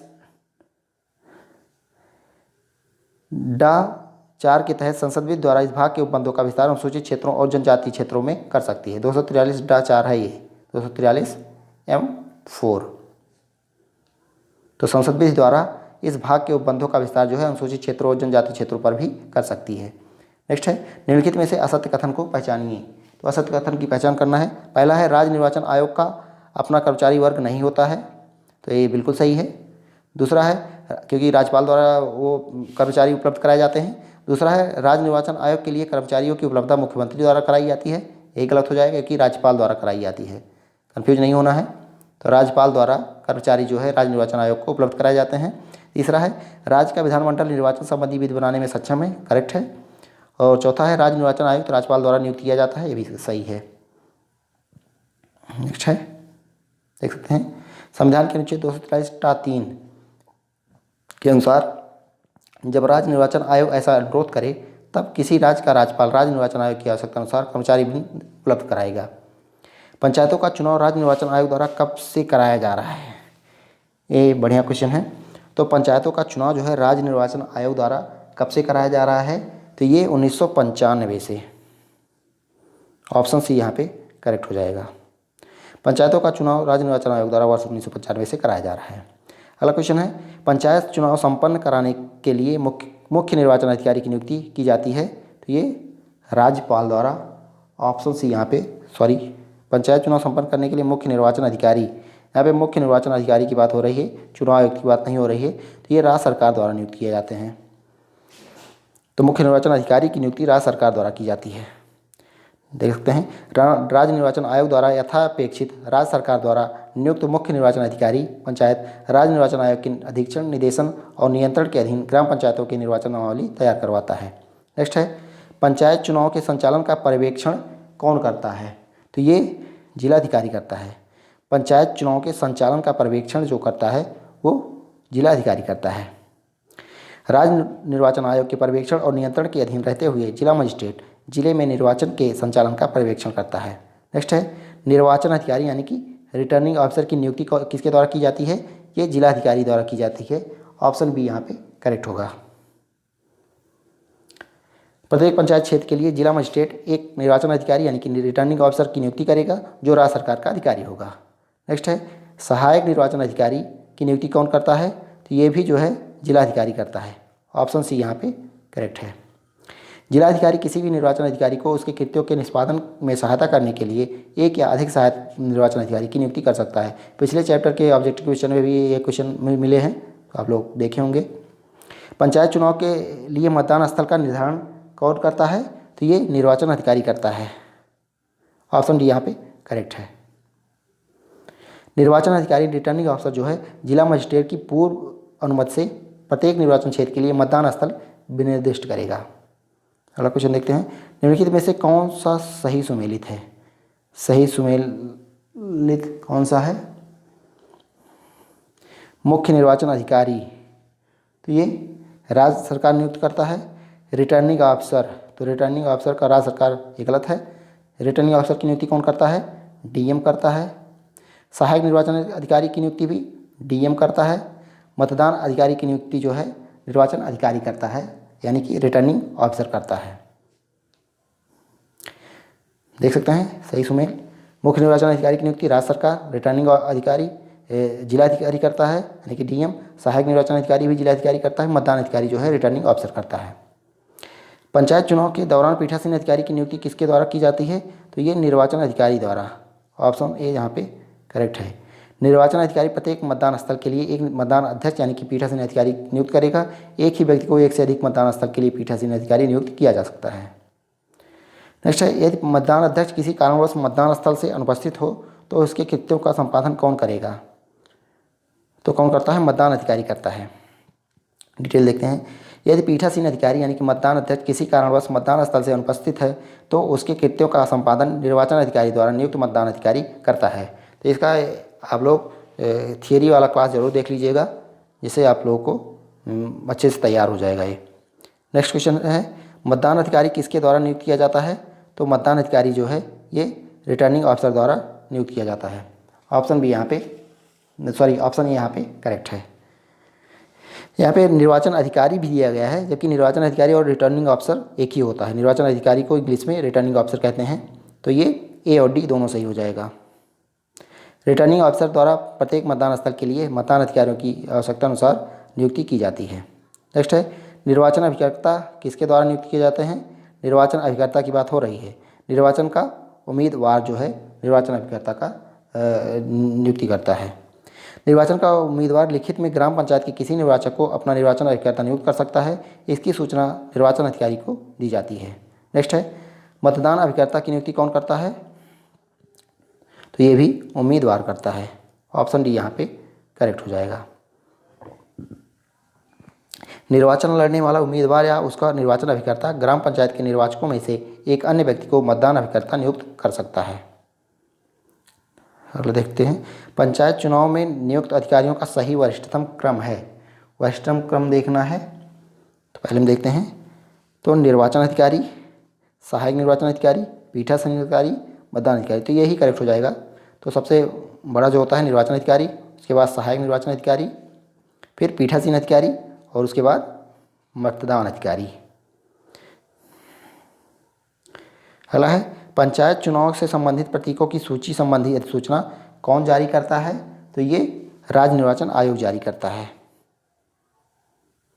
राज्य निर्वाचन आयोग अधिसूचना द्वारा उन प्रतीकों का जिन्हें निर्वाचनों में उम्मीदवार चुन सकेंगे भी निर्दिष्ट करेगा। मतदान स्थल पर नियुक्त अधिकारियों का वरिष्ठता क्रम है, तो वरिष्ठता क्रम यहाँ पे देखना है। तो पहले में दिया गया है, पहले पीठासीन अधिकारी, फिर मतदान अधिकारी, फिर बीएलओ। तो यही सही हो जाएगा क्योंकि पीठासीन अधिकारी होता है, उसके बाद फिर मतदान अधिकारी, उसके पास बीएलओ। मतदान स्थल में प्रवेश को कौन सुनिश्चित करता है? तो ये मतदान अध्यक्ष यानी कि पीठासीन अधिकारी सुनिश्चित करता है। निम्नलिखित में से असत्य कथन की पहचान करना है। मतगणना और परिणाम की घोषणा का कार्य निर्वाचन प्रक्रिया का अंतिम स्तर होता है। तो असत्य पहचाना है, तो ये तो सही है। दूसरा है राज्य निर्वाचन आयोग की सूचना के क्रम में निर्वाचन अधिकारी मतगणना की तिथि जारी करता है। बिल्कुल सही है, निर्वाचन अधिकारी जो है मतगणना की तिथि जारी करता है। तीसरा है मतगणना की तिथि किसी भी स्थिति में परिवर्तित नहीं की जा सकती है। तो ये गलत है, ऐसा नहीं है कि किसी भी स्थिति में मतगणना की तिथि नहीं परिवर्तित होगी। और चौथा है सामान्यतः मतगणना का कार्य विकासखंड मुख्यालय परिसर में संपादित होता है। ये सही है। डिटेल देखते हैं। यदि मतों की गणना के लिए नियत तिथि पर मत पेटिकाएँ निर्वाचन अधिकारी को प्राप्त न हो सकें या किसी अन्य कारण से वह मतगणना कराने में असमर्थ हो तो वह राज्य निर्वाचन आयोग की अनुमति से मतगणना की तिथि परिवर्तित कर सकता है। अगला क्वेश्चन देखते हैं। मतगणना को शांतिपूर्ण संपन्न कराने का उत्तरदायित्व किसका होता है? रिटर्निंग ऑफिसर, पीठासीन अधिकारी, जिला मजिस्ट्रेट या मुख्य निर्वाचन अधिकारी? तो यहाँ पे रिटर्निंग ऑफिसर का होता है। ऑप्शन यहाँ पे करेक्ट होगा। निर्वाचन अधिकारी यानी कि रिटर्निंग ऑफिसर का यह दायित्व तो है कि मतगणना को शांतिपूर्ण और सुचारू रूप से संपन्न कराने हेतु पर्याप्त एवं कड़ी सुरक्षा व्यवस्था रखे। नेक्स्ट है मतगणना के दौरान सुरक्षा व्यवस्था का आकलन और निर्धारण किसके द्वारा किया जाता है? तो जिला पुलिस प्रमुख के परामर्श से जिला निर्वाचन अधिकारी द्वारा। ऑप्शन डी यहाँ पे करेक्ट हो जाएगा।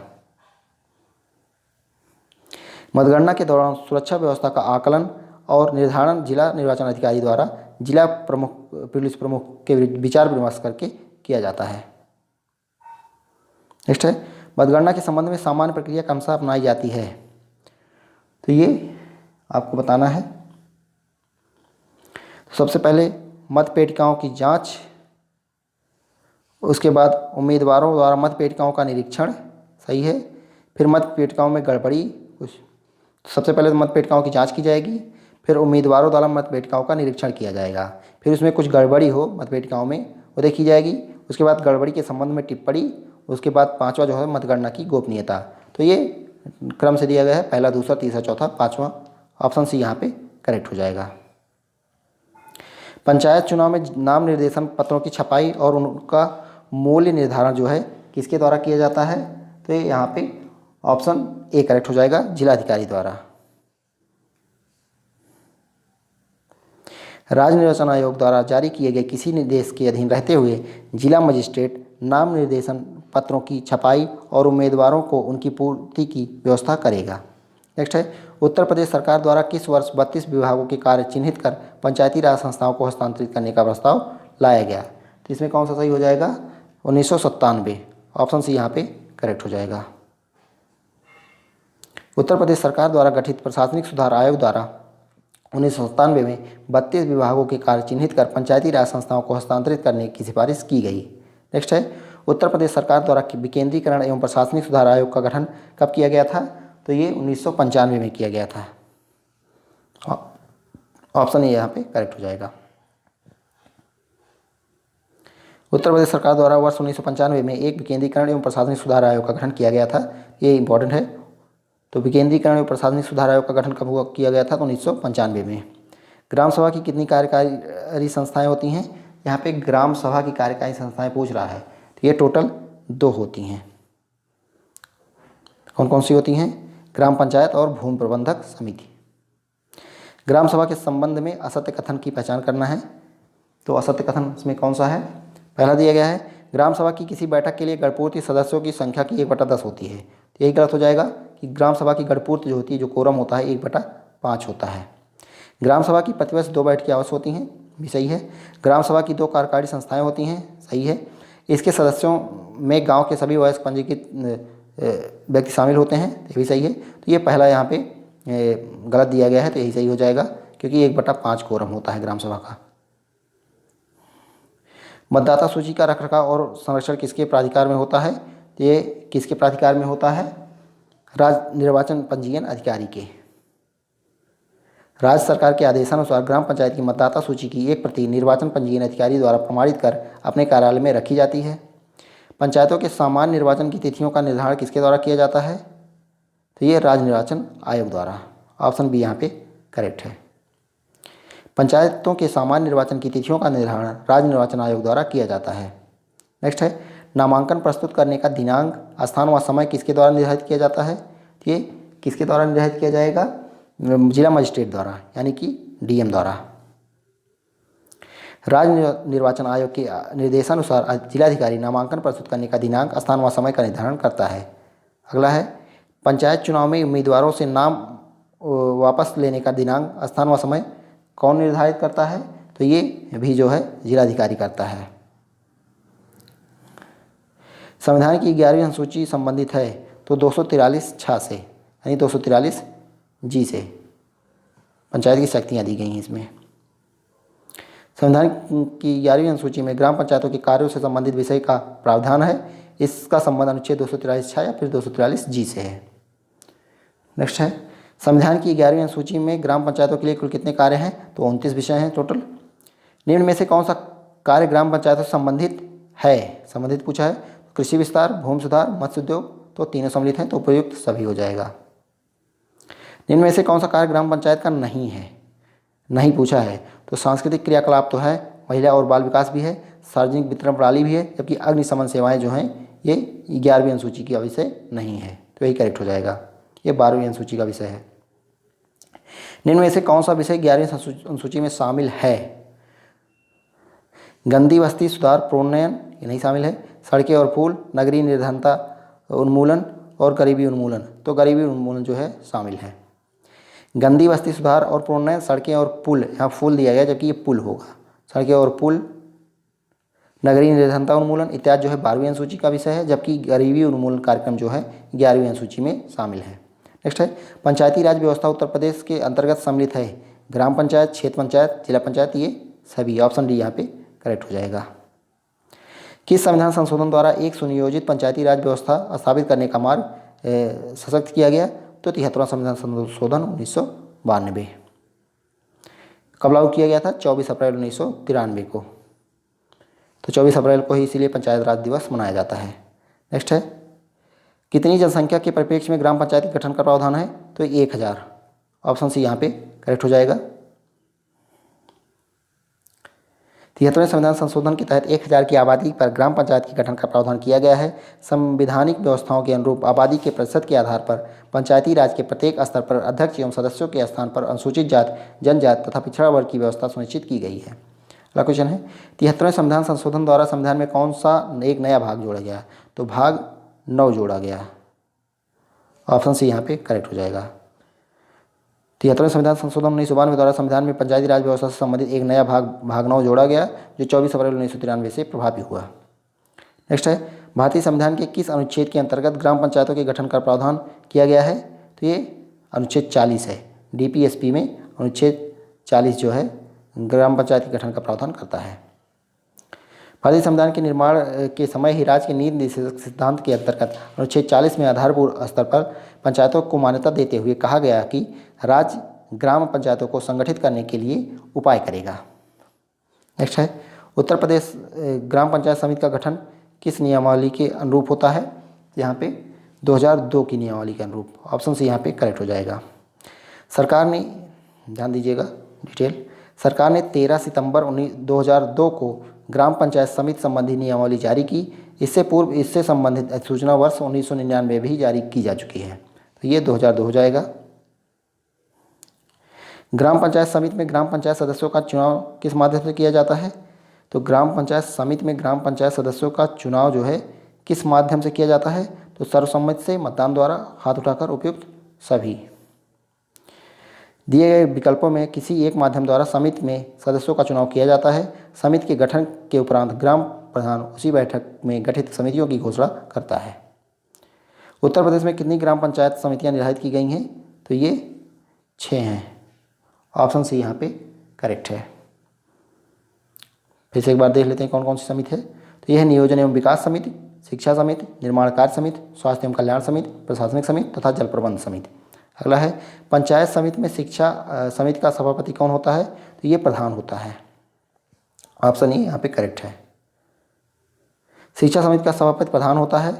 इस समिति में 6 अन्य सदस्य होते हैं, जिसमें से एक अनुसूचित जाति या जनजाति का, एक महिला सदस्य का, तथा एक पिछड़ा वर्ग से सदस्य होना अनिवार्य है। इस समिति में 7 विशेष आमंत्रित सदस्य होते हैं। नेक्स्ट है, उत्तर प्रदेश पंचायती राज अधिनियम की किस धारा में संयुक्त समिति का प्रावधान किया गया है? ये कौन सी धारा है? तो धारा जो है यहाँ पे कौन सी हो जाएगी? 30 हो जाएगी। ऑप्शन डी यहाँ पे करेक्ट है। तो संयुक्त समिति का प्रावधान जो है धारा 30 में किया गया है। देख सकते हैं अधिनियम की धारा 30 में संयुक्त समिति का उल्लेख किया गया है। इस धारा में स्पष्ट किया गया है कि 2 या 2 से अधिक ग्राम पंचायतें समान अभिरुचि के विषय पर कार्य करने के लिए एक संयुक्त समिति का गठन कर सकती हैं। अगला क्वेश्चन है, ग्राम पंचायत का अध्यक्ष कौन होता है? तो ये ग्राम प्रधान होता है। निम्नलिखित में से कोई व्यक्ति एक साथ किन किन पदों को धारण कर सकता है? ग्राम पंचायत का प्रधान और न्याय पंचायत का पंच? बिल्कुल नहीं। एक से अधिक प्रादेशिक निर्वाचन क्षेत्र से ग्राम पंचायत का सदस्य? बिल्कुल नहीं। ग्राम पंचायत का सदस्य और न्याय पंचायत का पंच? बिल्कुल नहीं। इनमें से कोई नहीं। तो इनमें से कोई पद जो है 2 पद एक साथ धारण नहीं किया जा सकता है। देख सकते हैं इनमें से कोई एक पद ही धारण किया जा सकता है। किसी व्यक्ति जो ऐसे पदों को भरने के लिए चुना गया हो जिन्हें वह एक साथ धारण न कर सकता हो, एक के अतिरिक्त सभी पदों को रिक्त किए जाने की व्यवस्था नियमों में की जा सकती है। नेक्स्ट है, कोई व्यक्ति ग्राम पंचायत का प्रधान या सदस्य या न्याय पंचायत का पंच निर्वाचित होने के लिए अनर्ह यानी कि अयोग्य होगा यदि संसद या राज्य विधानमंडल का सदस्य है? बिल्कुल। किसी जिला पंचायत का सदस्य या उपाध्यक्ष है? बिल्कुल। किसी सहकारी संस्था का अध्यक्ष या उपाध्यक्ष है? सही है। तो उपयुक्त सभी हो जाएगा। कोई व्यक्ति जो ग्राम पंचायत का सदस्य या प्रधान पद पर है वह निम्न पदों को धारण करने पर पंचायत के किसी भी पद पर अपनी उपस्थिति दर्ज नहीं करा सकता। उसी तिथि से वह पंचायत के पद से कार्यमुक्त समझा जाएगा। अगला क्वेश्चन देखते हैं, उत्तर प्रदेश पंचायत विधि संशोधन अधिनियम 1994 के अनुसार कोई व्यक्ति यदि 2 या 2 से अधिक पदों को धारण करता है तो कितने दिनों के अंदर एक पद के अतिरिक्त शेष पदों से त्यागपत्र देना होता है? ये 60 दिन होता है। अगर कोई व्यक्ति एक से ज़्यादा पद पर चयनित हो जाता है तो एक पद से जो है उसे त्यागपत्र देना होगा 60 दिन के अंदर। देख सकते हैं यदि कोई व्यक्ति 2 या 2 से अधिक स्तरों की पंचायत का सदस्य चुना जाता है तो वह निर्वाचनों के परिणामों की घोषणा की तारीख से, तो जिस दिन निर्वाचन की परिणाम जो है घोषित किया गया है उसके तारीख से 60 दिन के भीतर, या परिणाम की घोषणा जब भिन्न भिन्न तारीखों की गई है तो अंतिम तिथि घोषणा के 60 दिन के भीतर एक स्थान को छोड़कर अन्य सभी स्थानों से अपना त्यागपत्र प्रस्तुत करना होगा। नेक्स्ट है, राज्य सरकार किसके अनुरोध पर पंचायत क्षेत्र के नाम में परिवर्तन कर सकती है? तो ये संबंधित ग्राम पंचायत के अनुरोध पर, क्षेत्र पंचायत के अनुरोध पर, संबंधित विभाग के मंत्री के अनुरोध पर, या फिर उपयुक्त में से कोई नहीं। तो यहाँ पे कौन सा सही हो जाएगा? यहाँ पे संबंधित ग्राम पंचायत के अनुरोध पर। संबंधित ग्राम पंचायत के अनुरोध पर राज्य सरकार पंचायत क्षेत्र के नामों में परिवर्तन कर सकती है। इसके अतिरिक्त किसी पंचायत क्षेत्र में ग्राम या ग्रामों के समूह को सम्मिलित या अलग कर सकती है तथा यह घोषणा कर सकती है कि कोई क्षेत्र पंचायत क्षेत्र नहीं रह गया है। नेक्स्ट है, किसी ग्राम पंचायत में जिसकी जनसंख्या 1000 है कितने सदस्य होंगे? तो 9 सदस्य होंगे। नेक्स्ट है, ग्राम पंचायत के संगठन को अधिसूचित करने के लिए ग्राम प्रधान के अतिरिक्त कितने सदस्यों का निर्वाचित होना आवश्यक है? तो 2/3, कम से कम 2/3। ग्राम पंचायत के संगठन को तब तक इस प्रकार अधिसूचित नहीं किया जाएगा जब तक ग्राम पंचायत के प्रधान और कम से कम 2/3 सदस्य निर्वाचित ना हो जाएं। नेक्स्ट है, ग्राम पंचायत में कितने स्थान महिलाओं के लिए आरक्षित हैं? तो 1/3। ग्राम पंचायतों की बैठकें सामान्यतः प्रत्येक मास में कितनी बार होती हैं? तो ये एक बार होती है। कार्य संपादन के लिए ग्राम पंचायत की बैठक सामान्यतः प्रत्येक मास में कम से कम एक बार होती है, किंतु 2 लगातार बैठकों के बीच में 2 मास का अंतर नहीं होगा।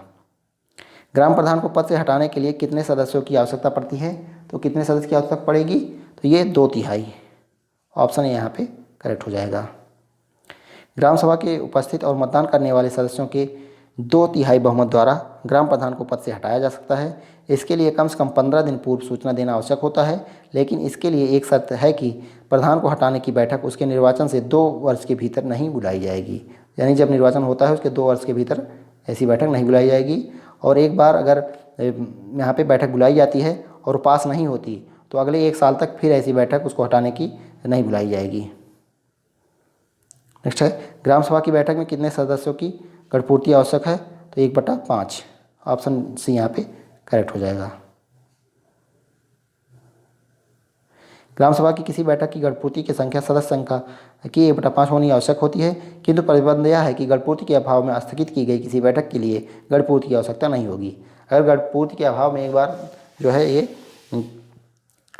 बैठक जो है निरस्त कर दी जाती है, तो दोबारा अगर बैठक होती है तो अगर गणपूर्ति ना हो तब भी ये बैठक होगी। नेक्स्ट है, ग्राम पंचायत द्वारा निम्नलिखित में से किस प्रकार के कृत्य का संपादन किया जाता है?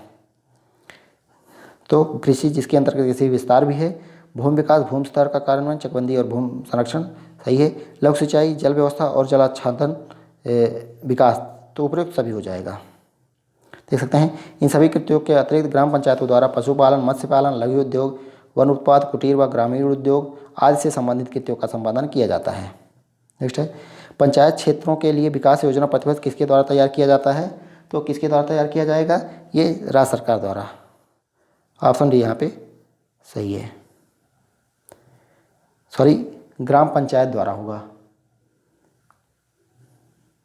यहाँ पे ऑप्शन सी करेक्ट होगा, थोड़ा कन्फ्यूजन हो गया, तो ऑप्शन सी यहाँ पे करेक्ट होगा।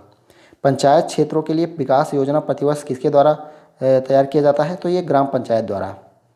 ग्राम पंचायत प्रतिवर्ष पंचायत क्षेत्र के लिए एक विकास योजना तैयार करेगी और उससे संबंधित क्षेत्र पंचायत को ऐसा तैयार करना जिससे विकास कार्य में बाधा ना आने पाए। ग्राम पंचायत को किसके आदेश से उसके अधिकार सीमा से बाहर स्थित संस्थाओं को चंदा देने का अधिकार है? तो ये राज्य सरकार के आदेश से, और किस धारा के तहत? धारा 16A के तहत। ग्राम पंचायतों को यह अधिकार है कि वह ऐसा धन और ऐसी संस्थाओं को जो उसके अधिकार सीमा से बाहर स्थित है को राज्य सरकार के आदेश से सहायता दे सकती है। नेक्स्ट है, ग्राम पंचायत के सदस्य को अधिकार प्रदत्त हैं संकल्प प्रस्तुत करने का, सही है। संबद्ध विषय के संबंध में प्रश्न पूछने का, सही है। तो ये वह भी दोनों हो जाएगा, ऑप्शन सी हो जाएगा। ग्राम पंचायत का कोई सदस्य बैठक में कोई संकल्प प्रस्तुत कर सकता है और ग्राम प्रधान या ग्राम पंचायत के प्रशासन से संबद्ध विषयों में प्रश्न पूछ सकता है। भूमि प्रबंधक समिति के प्रमुख कार्य क्या क्या हैं? तो भूमि प्रबंधक समिति के कार्य दिया गया है। तो पहला है वन तथा वृक्षों का परीक्षण, अनुरक्षण तथा विकास, करेक्ट है। जोत चकबंदी में सहायता देना, सही है। हाटों, बाजारों तथा मेलों का प्रबंध, सही है। उपयुक्त सभी, तो ऑप्शन डी यहाँ पे करेक्ट हो जाएगा। नेक्स्ट है, देख सकते हैं भूमि प्रबंधक समिति पर ग्राम पंचायत के लिए तथा उसकी ओर से धारा 28 का में समस्त संपत्ति जिसके अंतर्गत सामान्य प्रबंध, परीक्षण तथा नियंत्रण का भार होगा।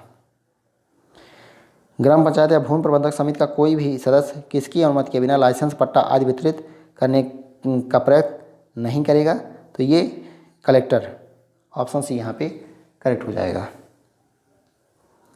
ग्राम पंचायत का कोई भी सदस्य कलेक्टर की अनुमति के बगैर किसी भी प्रकार के लाइसेंस, पट्टा, क्रय, तबादला, संविदा आदि का वितरण या जारी नहीं कर सकता। ग्राम सभा की बैठक से पहले का कर्तव्य नहीं है। तो ये ग्राम सभा की बैठक से पहले ग्राम पंचायत अधिकारी के कर्तव्य की बात हो रही है, यानी कि बीपीओ जो आप लोग बनने जा रहे हैं, बीपीओ के कर्तव्य नहीं है। तो सरपंच के परामर्श से ग्राम सभा के एजेंडे को अंतिम रूप देना, तो ये उसके कर्तव्य हैं। ग्राम सभा की बैठक की सूचना जारी करना, यह भी उसका कर्तव्य है।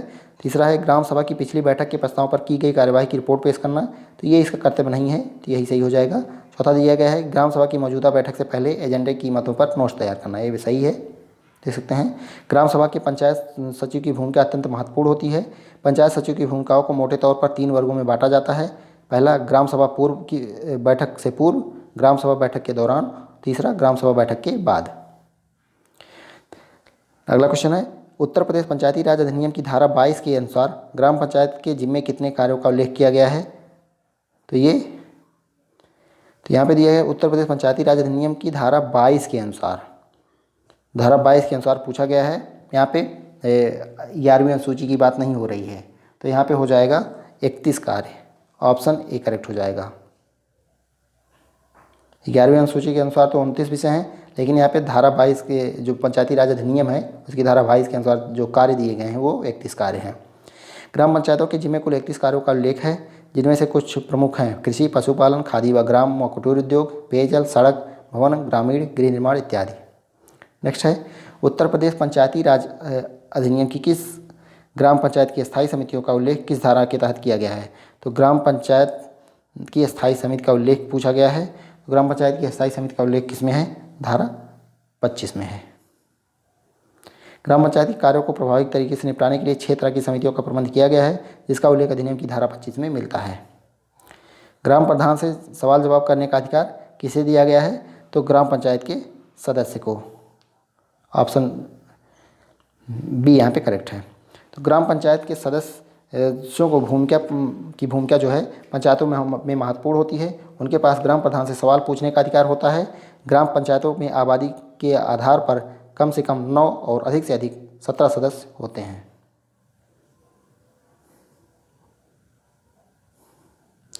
नेक्स्ट है, किसी पंचायत के सबसे छोटे निर्वाचन क्षेत्र को किस नाम से जाना जाता है? तो वार्ड से जाना जाता है। किसी भी पंचायत का सबसे छोटा निर्वाचन क्षेत्र वार्ड के नाम से जाना जाता है। एक पंचायत अनेक वार्ड में विभक्त होती है। ये वार्ड मिलकर निर्वाचन क्षेत्र का निर्माण करते हैं। नेक्स्ट है, ग्राम स्वराज की मूल इकाई क्या होती है? तो ये ग्राम सभा होती है। ऑप्शन ए यहाँ पे करेक्ट हो जाएगा। ग्राम सभा पंचायती राज का प्रणाली की आधारशिला है या ग्राम स्वराज की मूल इकाई है। नेक्स्ट है, ग्राम सभा की बैठक बुलाने एवं बैठक की समीक्षा करने का अधिकार किसे प्राप्त है? तो ये ग्राम प्रधान को। ऑप्शन ए यहाँ पे करेक्ट हो जाएगा। ग्राम प्रधान को ग्राम सभा की बैठक बुलाने व उस पर समीक्षा करने के अधिकारों के अलावा ग्राम प्रधान के पास ग्राम सभा में चल रहे विकास कार्य, ग्राम पंचायतों के कार्यकलापों का क्रियान्वयन, ग्राम पंचायत संबंधी संपत्तियों की सुरक्षा व्यवस्था करना आदि अधिकार प्राप्त हैं। नेक्स्ट है, निम्नलिखित में से कौन से कार्य ग्राम पंचायत से संबंधित हैं? तो ग्राम पंचायत की बैठकों की तारीख निश्चित करना, ग्राम विकास के लिए योजना बनाना, पंचायत द्वारा लगाए जाने वाले करों को जमा करने के लिए दिन निर्धारित करना, उपयुक्त सभी। तो ऑप्शन डी यहाँ पे करेक्ट हो जाएगा।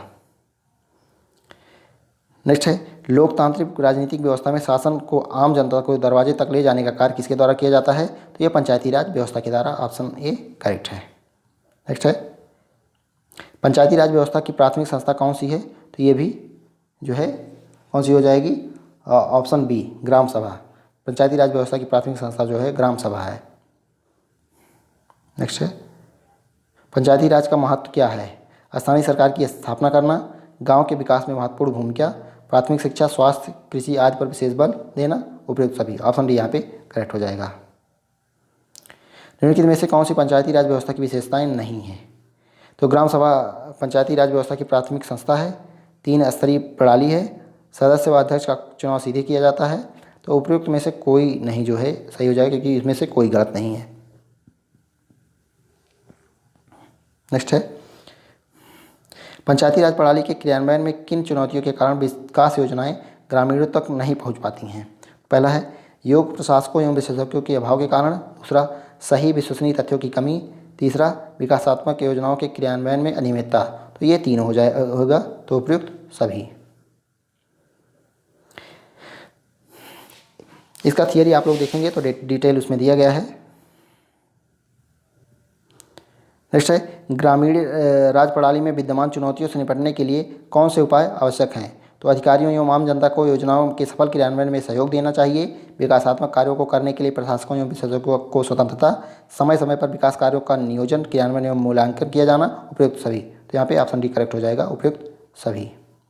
नेक्स्ट है, विकेंद्रीकृत राज व्यवस्था का मूल उद्देश्य निम्नलिखित में से कौन सा सुनिश्चित करना है? तो विकास में लोगों की भागीदारी, करेक्ट है। उसके बाद राजनीतिक समीकरण, तीसरा है लोकतांत्रिक विकेंद्रीकरण, वित्त संग्रहकर्ता। तो पहला और चौथा, तीसरा करेक्ट है, देखते हैं। तो सी हो जाएगा, पहला और तीसरा। इसका उद्देश्य लोकतांत्रिक विकेंद्रीकरण की प्रणाली विकसित करना और लोगों की भागीदारी को तीव्र तत्काल सामाजिक आर्थिक प्रगति सुनिश्चित करना और सुसंगत न्याय प्रदान करना है। नेक्स्ट है, लोकतंत्र की पहली श्रेणी कौन सी है जिसमें सत्ता का विकेंद्रीकरण होता है? तो ये पंचायती राज। किस संविधान संशोधन के द्वारा पंचायती राज को संवैधानिक दर्जा दिया गया? तो 73वां संविधान संशोधन। भारतीय संविधान के किस अनुच्छेद के तहत ग्राम पंचायतों के गठन का प्रावधान किया गया है? तो अनुच्छेद 40। जल्दी जल्दी कर लेते हैं। भारतीय संविधान के किस अनुच्छेद के तहत पंचायती राज की त्रिस्तरीय व्यवस्था का प्रावधान किया गया है? तो किसके तहत किया गया है? तो ऑप्शन सी करेक्ट हो जाएगा, अनुच्छेद 243 खा के तहत। 243 बी हो जाएगा।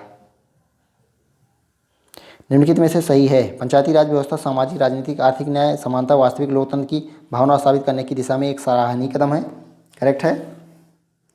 दूसरा है, पंचायती राज व्यवस्था में जनता प्रत्यक्ष रूप से चुनाव में मतदान करके एक एवं चुनाव में सक्रिय रूप से भाग लेकर अपना योगदान देती है, सही है। तो 1 व 2 दोनों करेक्ट हो जाएगा, ऑप्शन सी। नेक्स्ट है, निम्नलिखित में सही है। कथन दिया गया है, पंचायती राज व्यवस्था लोकतंत्र को वास्तविक धरातल पर लाने का की प्रथम पाठशाला है। कारण इसका दिया गया है, इसमें समाज के सभी नागरिक प्रत्यक्ष रूप से सहभागिता निभाते हैं। तो इसका कथन व कारण दोनों सत्य हैं। पंचायती राज व्यवस्था की सफलता में रुकावटों का कारण है, तो अशिक्षा व ग्रामीण निर्धनता, दलगत राजनीति, संस्थाओं में आर्थिक स्रोत की कमी, उपयुक्त सभी। तो ऑप्शन डी करेक्ट हो जाएगा। मैं पंचायती राज के प्रति पूर्णतः आशान्वित हूँ। मैं महसूस करता हूँ कि भारत के संदर्भ में यह बहुत कुछ भौतिक एवं क्रांतिकारी है। निम्नलिखित कथन किससे संबंधित है? तो ये कथन किसके द्वारा कहा गया है? तो ये पंडित जवाहरलाल नेहरू द्वारा। कन्फ्यूज मत होना, महात्मा गांधी ने यह नहीं कहा था, ये पंडित जवाहरलाल नेहरू ने कहा था। सच्ची लोकशाही केंद्र में बैठे 20 आदमी नहीं चला सकते, वह तो ज़मीनी स्तर पर गांव के लोगों द्वारा ही चलाई जानी चाहिए। ये कथन किसका है? तो ये महात्मा गांधी जी का है। ऑप्शन सी यहाँ पे करेक्ट हो जाएगा। भारत विश्व का सबसे बड़ा लोकतांत्रिक देश है। यहाँ की लगभग 70% जनसंख्या गांव में निवास करती है। महात्मा गांधी ने लोकतांत्रिक विकेंद्रीकरण पर जोर दिया ताकि आम जनमानस को उनके अधिकार मिल सकें। संवैधानिक तौर पर बिहार, असम और मध्य प्रदेश में ग्राम सभा की बैठक आयोजित करने का प्रावधान है। तो कहाँ की बात हो रही है? बिहार, असम और मध्य प्रदेश में। तो यहाँ पे 4 बार होती है। उत्तर प्रदेश में 2 बार होती है, जबकि वहाँ पे 4 बार होती है। एक इम्पॉर्टेंट यहाँ पे पॉइंट है, तो मध्य प्रदेश में ग्राम सभा की बैठक जो है पंचायत सचिव द्वारा बुलाई जाती है। नेक्स्ट है, उत्तर प्रदेश में विकेंद्रीकरण एवं प्रशासनिक सुधार आयोग का गठन कब हुआ? इंपॉर्टेंट है, तो 1995 में हुआ था। ऑप्शन डी यहाँ पे करेक्ट है। वर्ष 1995 में राज्य सरकार द्वारा विकेंद्रीकरण एवं प्रशासनिक सुधार आयोग का गठन किया गया था। प्रदेश सरकार संवैधानिक भावना के अनुसार पंचायती राज संस्थाओं को अधिकार एवं दायित्व संपन्न करने के लिए कटिबद्ध है। नेक्स्ट है, ग्राम पंचायत में ग्राम वार्डों से कितने चुने हुए सदस्य होते हैं जिन्हें पंच कहा जाता है? तो ये कितने होते हैं? यहाँ पे ऑप्शन 1 करेक्ट हो जाएगा, 7 से 17। 7 से 17।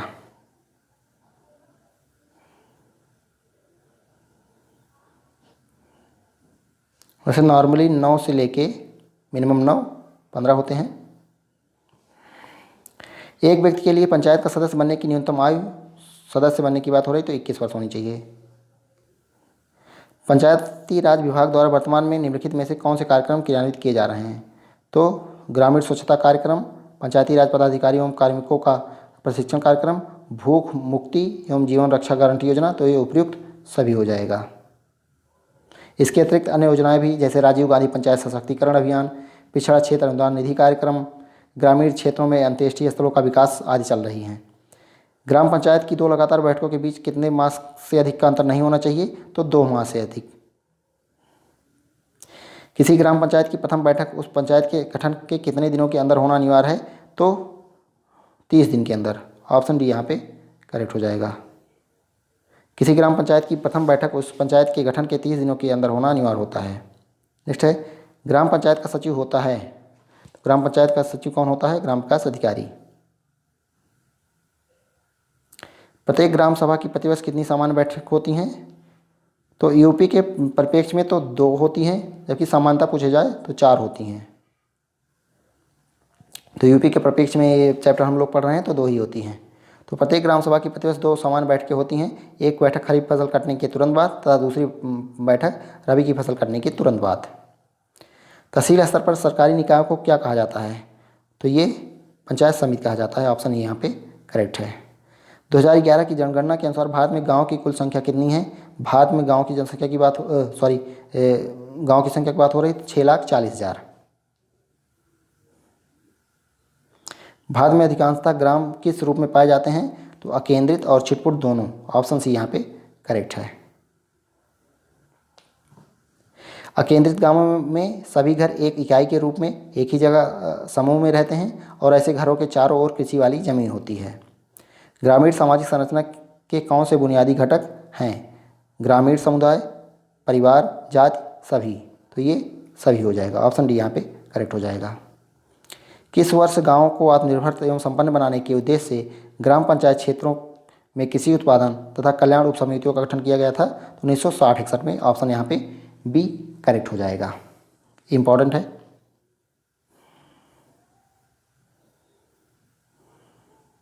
नेक्स्ट है, किस समिति की सिफारिश पर सत्ता के विकेंद्रीकरण के सिद्धांत के अनुरूप उत्तर प्रदेश क्षेत्र समिति एवं जिला परिषद अधिनियम 1961 क्रियान्वित किया गया? तो बलवंत राय मेहता समिति 1957। नेक्स्ट है, किस वर्ष ग्रामीण क्षेत्रों में बेरोजगार और अल्प रोजगार वाले पुरुषों एवं महिलाओं के लिए लाभकारी रोजगार सृजन करने के उद्देश्य से जवाहर रोजगार योजना प्रारंभ किया गया? तो 1989 में। योजनाएं इंपॉर्टेंट हैं। वर्ष 1989 में जवाहर रोजगार योजना प्रारंभ की गई। इस योजना के कार्यान्वयन का भार ग्राम पंचायतों को सौंपा गया। नेक्स्ट है, उत्तर प्रदेश पंचायत विधि संशोधन विधेयक 1994 प्रदेश में कब लागू हुआ? तो ये 22 अप्रैल 1994 को। ऑप्शन ए यहाँ पे करेक्ट हो जाएगा। ग्राम पंचायत के प्रत्येक प्रादेशिक निर्वाचन क्षेत्र का प्रतिनिधित्व किसके द्वारा किया जाता है? तो पूछ रहा है ग्राम पंचायत के प्रत्येक प्रादेशिक निर्वाचन क्षेत्र का प्रतिनिधित्व किसके द्वारा किया जाता है? तो ये ग्राम पंचायत सदस्य द्वारा। ऑप्शन यहाँ पे करेक्ट हो जाएगा। नेक्स्ट है, निम्न कथनों में से कौन सा एक सही है? सही पूछा गया है। स्वच्छता सरकार की शीर्ष प्राथमिकता है, करेक्ट है। इसके लिए देशव्यापी आंदोलन की आवश्यकता है जिससे हर किसी की भागीदारी आवश्यक है। तो ए और बी दोनों सही हैं। नेक्स्ट है, किससे संसाधनों का उपयोग करके आर्थिक विकास और सामाजिक न्याय के लिए पंचायत विकास योजना तैयार करने का अधिकार दिया गया है? तो ये ग्राम पंचायत को दिया गया है। ऑप्शन ए यहाँ पे करेक्ट हो जाएगा। पंचायतों को उनके पास संसाधनों का उपयोग करके आर्थिक विकास और सामाजिक न्याय के लिए पंचायत विकास योजना तैयार करने का अधिकार दिया गया है। नेक्स्ट है, पंचायती राज की त्रिस्तरीय प्रणाली में कौन कौन शामिल है? ग्राम स्तरीय प्रणाली, ब्लॉक स्तरीय प्रणाली, जिला स्तरीय पंचायत? तो उपयुक्त सभी। शक्तियों और उत्तरदायित्व को लेकर पंचायतों से संबंधित कौन सा कथन सत्य है? तो पहला है, आर्थिक विकास योजना एवं सामाजिक न्याय योजना तैयार करना, ये सही है। दूसरा है, संविधान की 11वीं अनुसूची में दिए गए 29 विषयों के संबंध में आर्थिक विकास एवं सामाजिक न्याय की योजनाओं का कार्यान्वयन, तो ये सही है। तीसरा है, उचित कर, शुल्क, टोल और शुल्क लगाना और एकत्र करना, ये भी सही है। तो यहाँ पे कौन सा करेक्ट हो जाएगा? ऑप्शन सी, पहला, दूसरा और तीसरा। अगर गांव नष्ट हो जाएंगे तो भारत भी नष्ट हो जाएगा, ये किसका कथन है? तो ये महात्मा गांधी का कथन है। ऑप्शन बी करेक्ट है।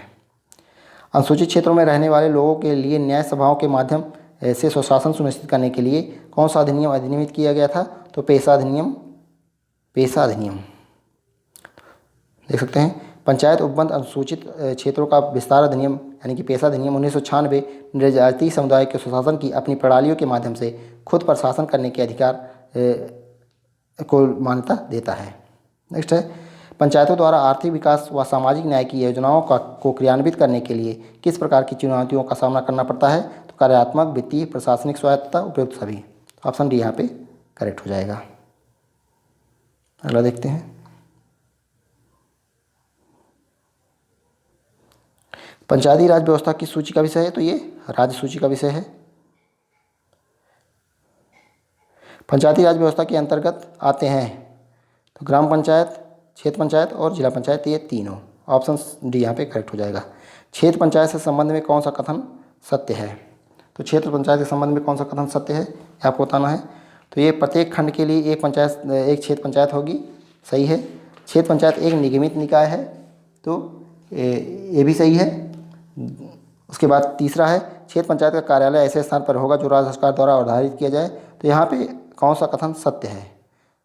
तो यहाँ पे पहला, दूसरा और तीसरा तीनों कथन सत्य हो जाएंगे। Option C. नेक्स्ट है, प्रत्येक क्षेत्र पंचायत में किसके लिए आरक्षण का प्रावधान किया गया है? अनुसूचित जाति के लिए, अनुसूचित जनजाति के लिए, प्रत्येक क्षेत्र पंचायत के लिए। तो इसमें उपयुक्त सभी हो जाएंगे, पिछड़े वर्ग के लिए भी है। प्रत्येक क्षेत्र पंचायत में अनुसूचित जातियों, जनजातियों व पिछड़े वर्गों के लिए स्थान आरक्षित रहेंगे। पंचायती राज व्यवस्था की सबसे ऊपरी संस्था कौन सी होती है? तो ये जिला परिषद होती है।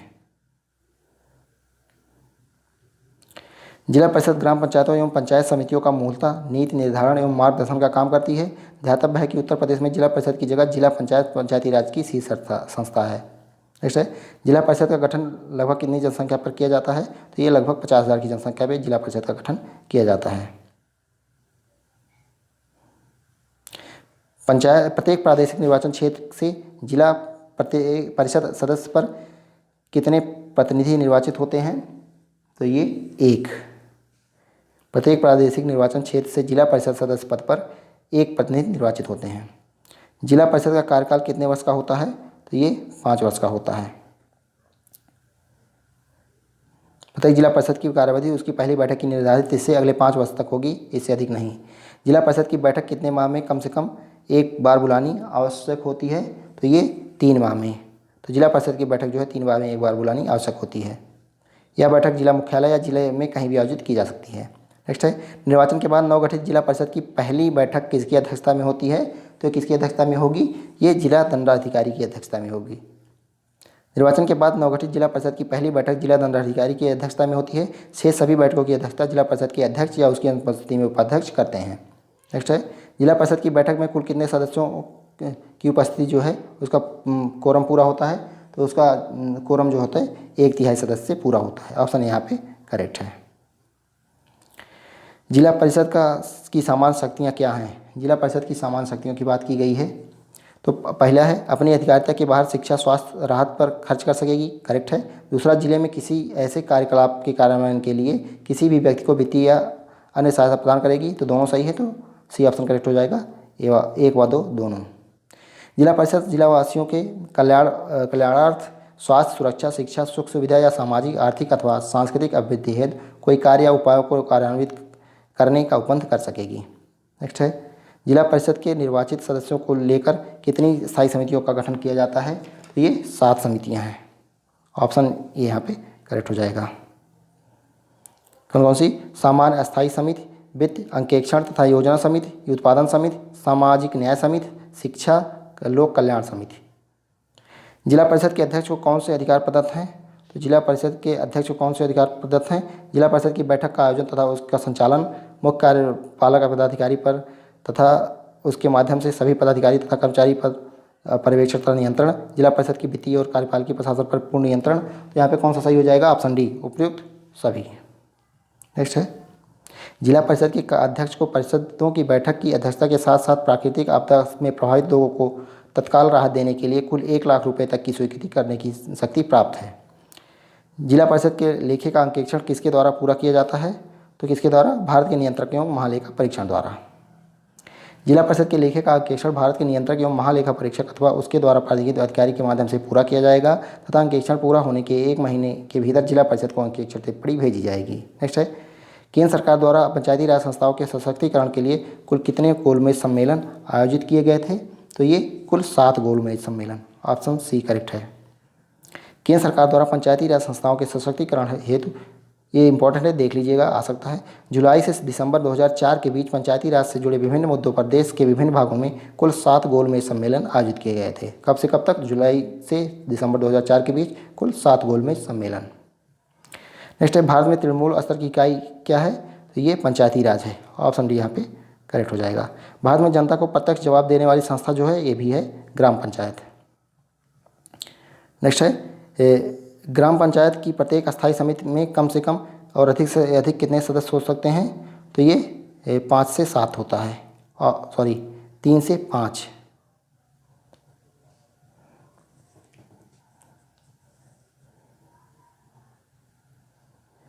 ग्राम पंचायत की प्रत्येक अस्थायी समिति में अध्यक्ष सहित कम से कम 3 और अधिकतम 5 सदस्य हो सकते हैं। ये थोड़ा कन्फ्यूजन है, अधिकतम तो 7 होते हैं अध्यक्ष को लेके। तो ये आप लोग ये बताइए कमेंट सेक्शन में। ग्राम पंचायत अध्यक्ष अधिकतम कितनी ग्राम पंचायत समितियों का अध्यक्ष हो सकता है? तो अधिकतम 3। ग्राम पंचायत की प्रत्येक अस्थायी समिति में अध्यक्ष सहित कम से कम 3 और अधिकतम 5 सदस्य। अधिकतम जो होगा 7 होगा।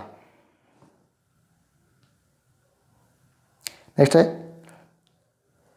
देख सकते हैं ग्राम प्रधान जो है अधिकतम 3 समितियों का अध्यक्ष हो सकता है। ग्राम पंचायतों की अस्थायी समितियों के अध्यक्षों की नियुक्ति कौन करता है? तो ये ग्राम प्रधान करता है। ऑप्शन यहाँ पे करेक्ट है। कोई व्यक्ति ग्राम पंचायत का प्रधान या सदस्य निर्वाचित होने के लिए अनर्ह यानी कि अयोग्य है यदि संसद या राज्य विधानमंडल का सदस्य, किसी जिला पंचायत या सदस्य या उपाध्यक्ष है, किसी सहकारी संस्था का अध्यक्ष या उपाध्यक्ष है, उपयुक्त में से कोई। तो उपयुक्त में से कोई है तो वो ग्राम पंचायत का प्रधान या सदस्य होने के लिए अयोग्य होगा। राज्य सरकार द्वारा न्यूनतम कितनी जनसंख्या वाले ग्राम या ग्राम समूह को पंचायत क्षेत्र घोषित किया जाएगा? तो 1000। पंचायत के किसी सदस्य का कार्यकाल कितना होता है? तो ये 5 वर्ष होता है। यहाँ पे दिया गया है ग्राम पंचायत के कार्यकाल तक, तो ये वाला ऑप्शन करेक्ट होगा, ऑप्शन डी यहाँ पे करेक्ट हो जाएगा। ग्राम पंचायत के किसी सदस्य का कार्यकाल जब तक कि इस अधिनियम के उपबंधों के अधीन अन्यथा समाप्त न कर दिया जाए, ग्राम पंचायत के कार्यकाल के साथ समाप्त हो जाएगा। ये हो गया।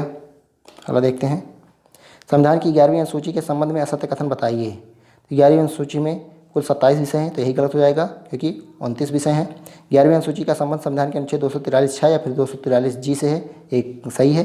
73वें संविधान संशोधन अधिनियम 1992 द्वारा यह सूची में शामिल किया गया, यह भी सही है। इस संशोधन अधिनियम की धारा 4 द्वारा 11वीं अनुसूची जोड़ी गई, ये भी सही है। तो ये गलत पूछा गया है, तो पहला वाला गलत हो जाएगा क्योंकि 11वीं अनुसूची में कुल 29 विषय हैं। निम्न में से कौन ग्राम पंचायतों के कार्यों में शामिल नहीं है? ग्राम पंचायतों के कार्यों में कौन सा शामिल नहीं है? पहला दिया गया है सामुदायिक आस्तियों का अनुरक्षण, सही है। स्वास्थ्य और स्वच्छता, सही है। ईंधन और चारा, सही है। सांस्कृतिक, शैक्षणिक और सौंदर्यपरक आयामों की अभिवृद्धि, तो ये शामिल नहीं है, तो ऑप्शन डी यहाँ पे करेक्ट हो जाएगा। ये जो है 12वीं अनुसूची का विषय है, ये जो है 12वीं अनुसूची का विषय है, ना कि 11वीं का। निम्न में से कौन सुमेलित है? सुमेलित कौन सा है ये आपको बताना है। तो पंचायतों का गठन अनुच्छेद 40 में है, 41 में नहीं, ये गलत हो जाएगा। राज्य निर्वाचन आयोग अनुच्छेद 243 घ में नहीं, 243 जो है के में है, 243 यानी टा में। सार्वजनिक वितरण प्रणाली 11वीं अनुसूची में है, तो ये सही हो जाएगा। पंचायतों में आरक्षण जो है 243 चा में नहीं, 243 घ में है, 243 घ या फिर 243 डी में, देख सकते हैं। पंचायतों का गठन अनुच्छेद 243 40, राज्य निर्वाचन आयोग जो है 243 टा या फिर 243 के। सार्वजनिक वितरण प्रणाली 11वीं अनुसूची, पंचायतों में आरक्षण 243 घ या फिर 243 डी। मिलान करना है, तो यहाँ पे भूमि विकास जो है 11वीं अनुसूची में है। ग्राम सभा जो है अनुच्छेद 243 का में है। पंचायतों का गठन जो है ये 243 खा में है। पंचायतों की शक्तियाँ जो है 243 छा में है, देख सकते हैं, दिया गया है। कौन सा सही सुमेलित नहीं है? सहकारी समितियां जो हैं अनुच्छेद भाग 9 नहीं है संविधान में, भाग 9 खा में है। पंचायतें जो है भाग 9 में है, नगर पालिका भाग 9 का में है, संपत्ति का अधिकार भाग 12 में है। निम्न में कौन सही सुमेलित है? पंचायतों की संरचना जो है अनुच्छेद 243 खा में दी गई है, ये गलत है क्योंकि पंचायतों की संरचना जो है अनुच्छेद 243 का में दी गई है। 243 गा में पंचायतों की संरचना 243 गा में है। पंचायतों के लेखाओं की संपरीक्षा जो है अनुच्छेद 243 इंग्या दिया गया है, तो अनुच्छेद 243 इंग्या में दिया गया है, यानी कि 243 जे में, तो यही सही हो जाएगा।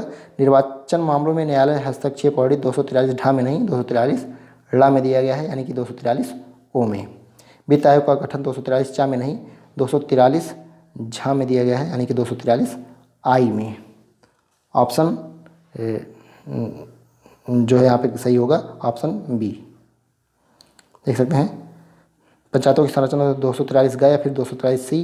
पंचायतों की लेखाओं की संप्रेक्षा 243 इंग्या या फिर 243 जे में है। निर्वाचन संबंधी मामलों में न्यायालयीय हस्तक्षेप ऑर्डर अर्जित जो है 243 ड़ा या फिर 243 ओ, और राज्य वित्त आयोग 243 झा या फिर 243 आई। निम्न में से असत्य कथन पहचानिए। पंचायत संबंधी परिभाषाएं जो है 243 में है, और पंचायतें भाग 9 में। पंचायतों की अवधि अनुच्छेद 243 इंग्या या फिर 243 ई में है। पंचायत में स्थानों का आरक्षण जो है 243 गा में नहीं, 243 घा में है। सही सुमेलित नहीं है। पंचायत सदस्यों के लिए निरर्ताएँ, तो पंचायत सदस्यों के लिए निरर्ताएँ जो हैं अनुच्छेद 243 चा में है, ये करेक्ट है। 243 चा या फिर 243 एफ में। पंचायतों की शक्तियाँ 243 छा में है, इस करेक्ट है।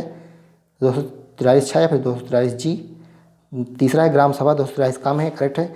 तीसरा लास्ट है पंचायतों का कुछ क्षेत्रों में लागू ना होना, ये अनुच्छेद 243 ढा में नहीं, 243 डा में है, 243 डा या फिर 243 एम में, देख सकते हैं। संविधान के अनुच्छेद 243 डा या फिर 243 एम के अनुसार पंचायत संबंधी भाग नागालैंड, मेघालय और मिजोरम राज्य में लागू नहीं है। निम्नलिखित में से कौन सुमेलित नहीं है? पंचायत का संघ राज्य क्षेत्रों में लागू होना, तो पंचायत का संघ राज्य क्षेत्रों में लागू होना 243 चा में नहीं, 243 ठा में है। 243 ठा या फिर 243 एल में है। विद्यमान विद्यमान विद्यार्थियों लिखा है, विद्यमान विधियों और पंचायतों का बने रहना, ये विधियों होगा, विद्यमान विधियों और पंचायतों का बने रहना अनुच्छेद 243 ढा में है। 243 ढा या फिर 243 एन हो जाएगा। और पंचायतों का निर्वाचन जो है अनुच्छेद 243 टा या फिर 243 का में के हो जाएगा। पंचायतों की कर लगाने की शक्ति 243 जा या फिर 243 एच। तो विद्यमान विधियों और पंचायतों का बने रहना जो है 243 ढा या फिर 243 ठा में है या फिर 243 एल में, तो यही सही हो जाएगा।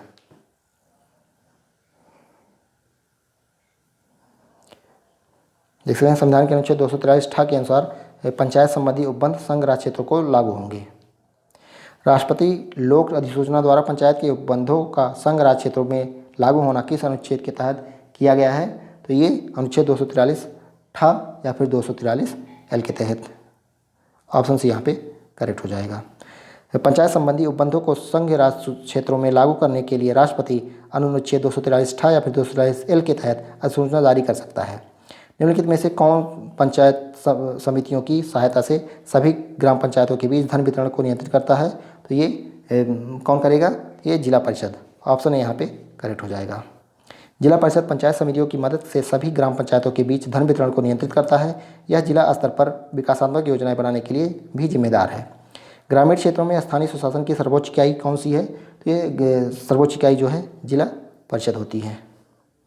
नेक्स्ट है, भारत के किस प्राचीनतम ग्रंथ में लोकतांत्रिक स्वायत्त शासी संस्थाओं का उल्लेख मिलता है? तो ये ऋग्वेद में मिलता है। तो ऋग्वेद में जो है सभा एवं समिति के रूप में लोकतांत्रिक स्वायत्त शासी संस्थाओं का उल्लेख मिलता है। नेक्स्ट है, किस तिथि से 5 करोड़ 40 लाख ग्रामीण जनसंख्या का प्रतिनिधित्व करने वाली 35,000 पंचायतों ने कार्य करना प्रारंभ किया? तो 15 अगस्त 1949 से। और उस समय इसके साथ ही लगभग 6,000 पंचायत अदालतें भी स्थापित की गई थी। नेक्स्ट है, जिला योजना समिति में कौन सा सम्मिलित होता है? तो ये जिला परिषद के अध्यक्ष, नगर पालिका के महापौर, ए व बी दोनों। ऑप्शन सी यहाँ पे सही हो जाएगा। तो ये जिला योजना समिति की बात हो रही है। तो जिला योजना समिति है किस अनुच्छेद में? 243 जेड डी में। तो जिला योजना समिति जो है 243 जेड डी में है। जिला परिषद के क्या कार्य हैं? तो जिला परिषद के कार्य दिया गया है तो कृषि, सिंचाई, भूतल जल संसाधन एवं जल संभरण विकास, आवश्यक वस्तुओं का वितरण, उपयुक्त सभी। ऑप्शन डी यहाँ पे करेक्ट हो जाएगा। क्षेत्र पंचायत के संबंध में निम्नलिखित में से कौन से कथन सत्य है? तो कौन से कथन सत्य हैं ये बताना है आपको। तो प्रत्येक खंड के लिए एक क्षेत्र पंचायत होगी, सही है। क्षेत्र पंचायत एक नियमित निकाय होगी। क्षेत्र पंचायत का कार्यकाल राज्य सरकार द्वारा निर्धारित स्थान पर होगा, सही है। उपयुक्त सभी हो जाएगा। प्रत्येक खंड के लिए एक क्षेत्र पंचायत का प्रावधान किया गया है जिसका नाम उस खंड क्षेत्र पंचायत के संगठन के नाम पर होगा तथा क्षेत्र पंचायत एक निगमित निकाय होने के साथ साथ राज्य सरकार द्वारा नियत स्थान पर इसके कार्यालय की बात की गई है। तो आज का आखिरी क्वेश्चन है, क्षेत्र पंचायत तथा उसके सदस्यों का कार्यकाल कितने समय के लिए होता है? तो ये जो है 5 वर्षों के लिए होता है। ऑप्शन यहाँ पे करेक्ट हो जाएगा। दोस्तों, ये दूसरे चैप्टर का टोटल 262 क्वेश्चन दिए गए थे, तो ये कंप्लीट हुआ। अब अगले वीडियो में तीसरा चैप्टर आएगा जिसमें हम लोग थियरी करेंगे, उसके बाद उसका भी ऑब्जेक्टिव क्वेश्चन होगा। तो अगर वीडियो पसंद आए तो लाइक कीजिए। अगर ऐसे ही बीपीओ की तैयारी अच्छे से आप करना चाहते हैं, 2 महीने ही बचे हैं, तो आप हमारा चैनल सब्सक्राइब कर सकते हैं। धन्यवाद। जय हिंद।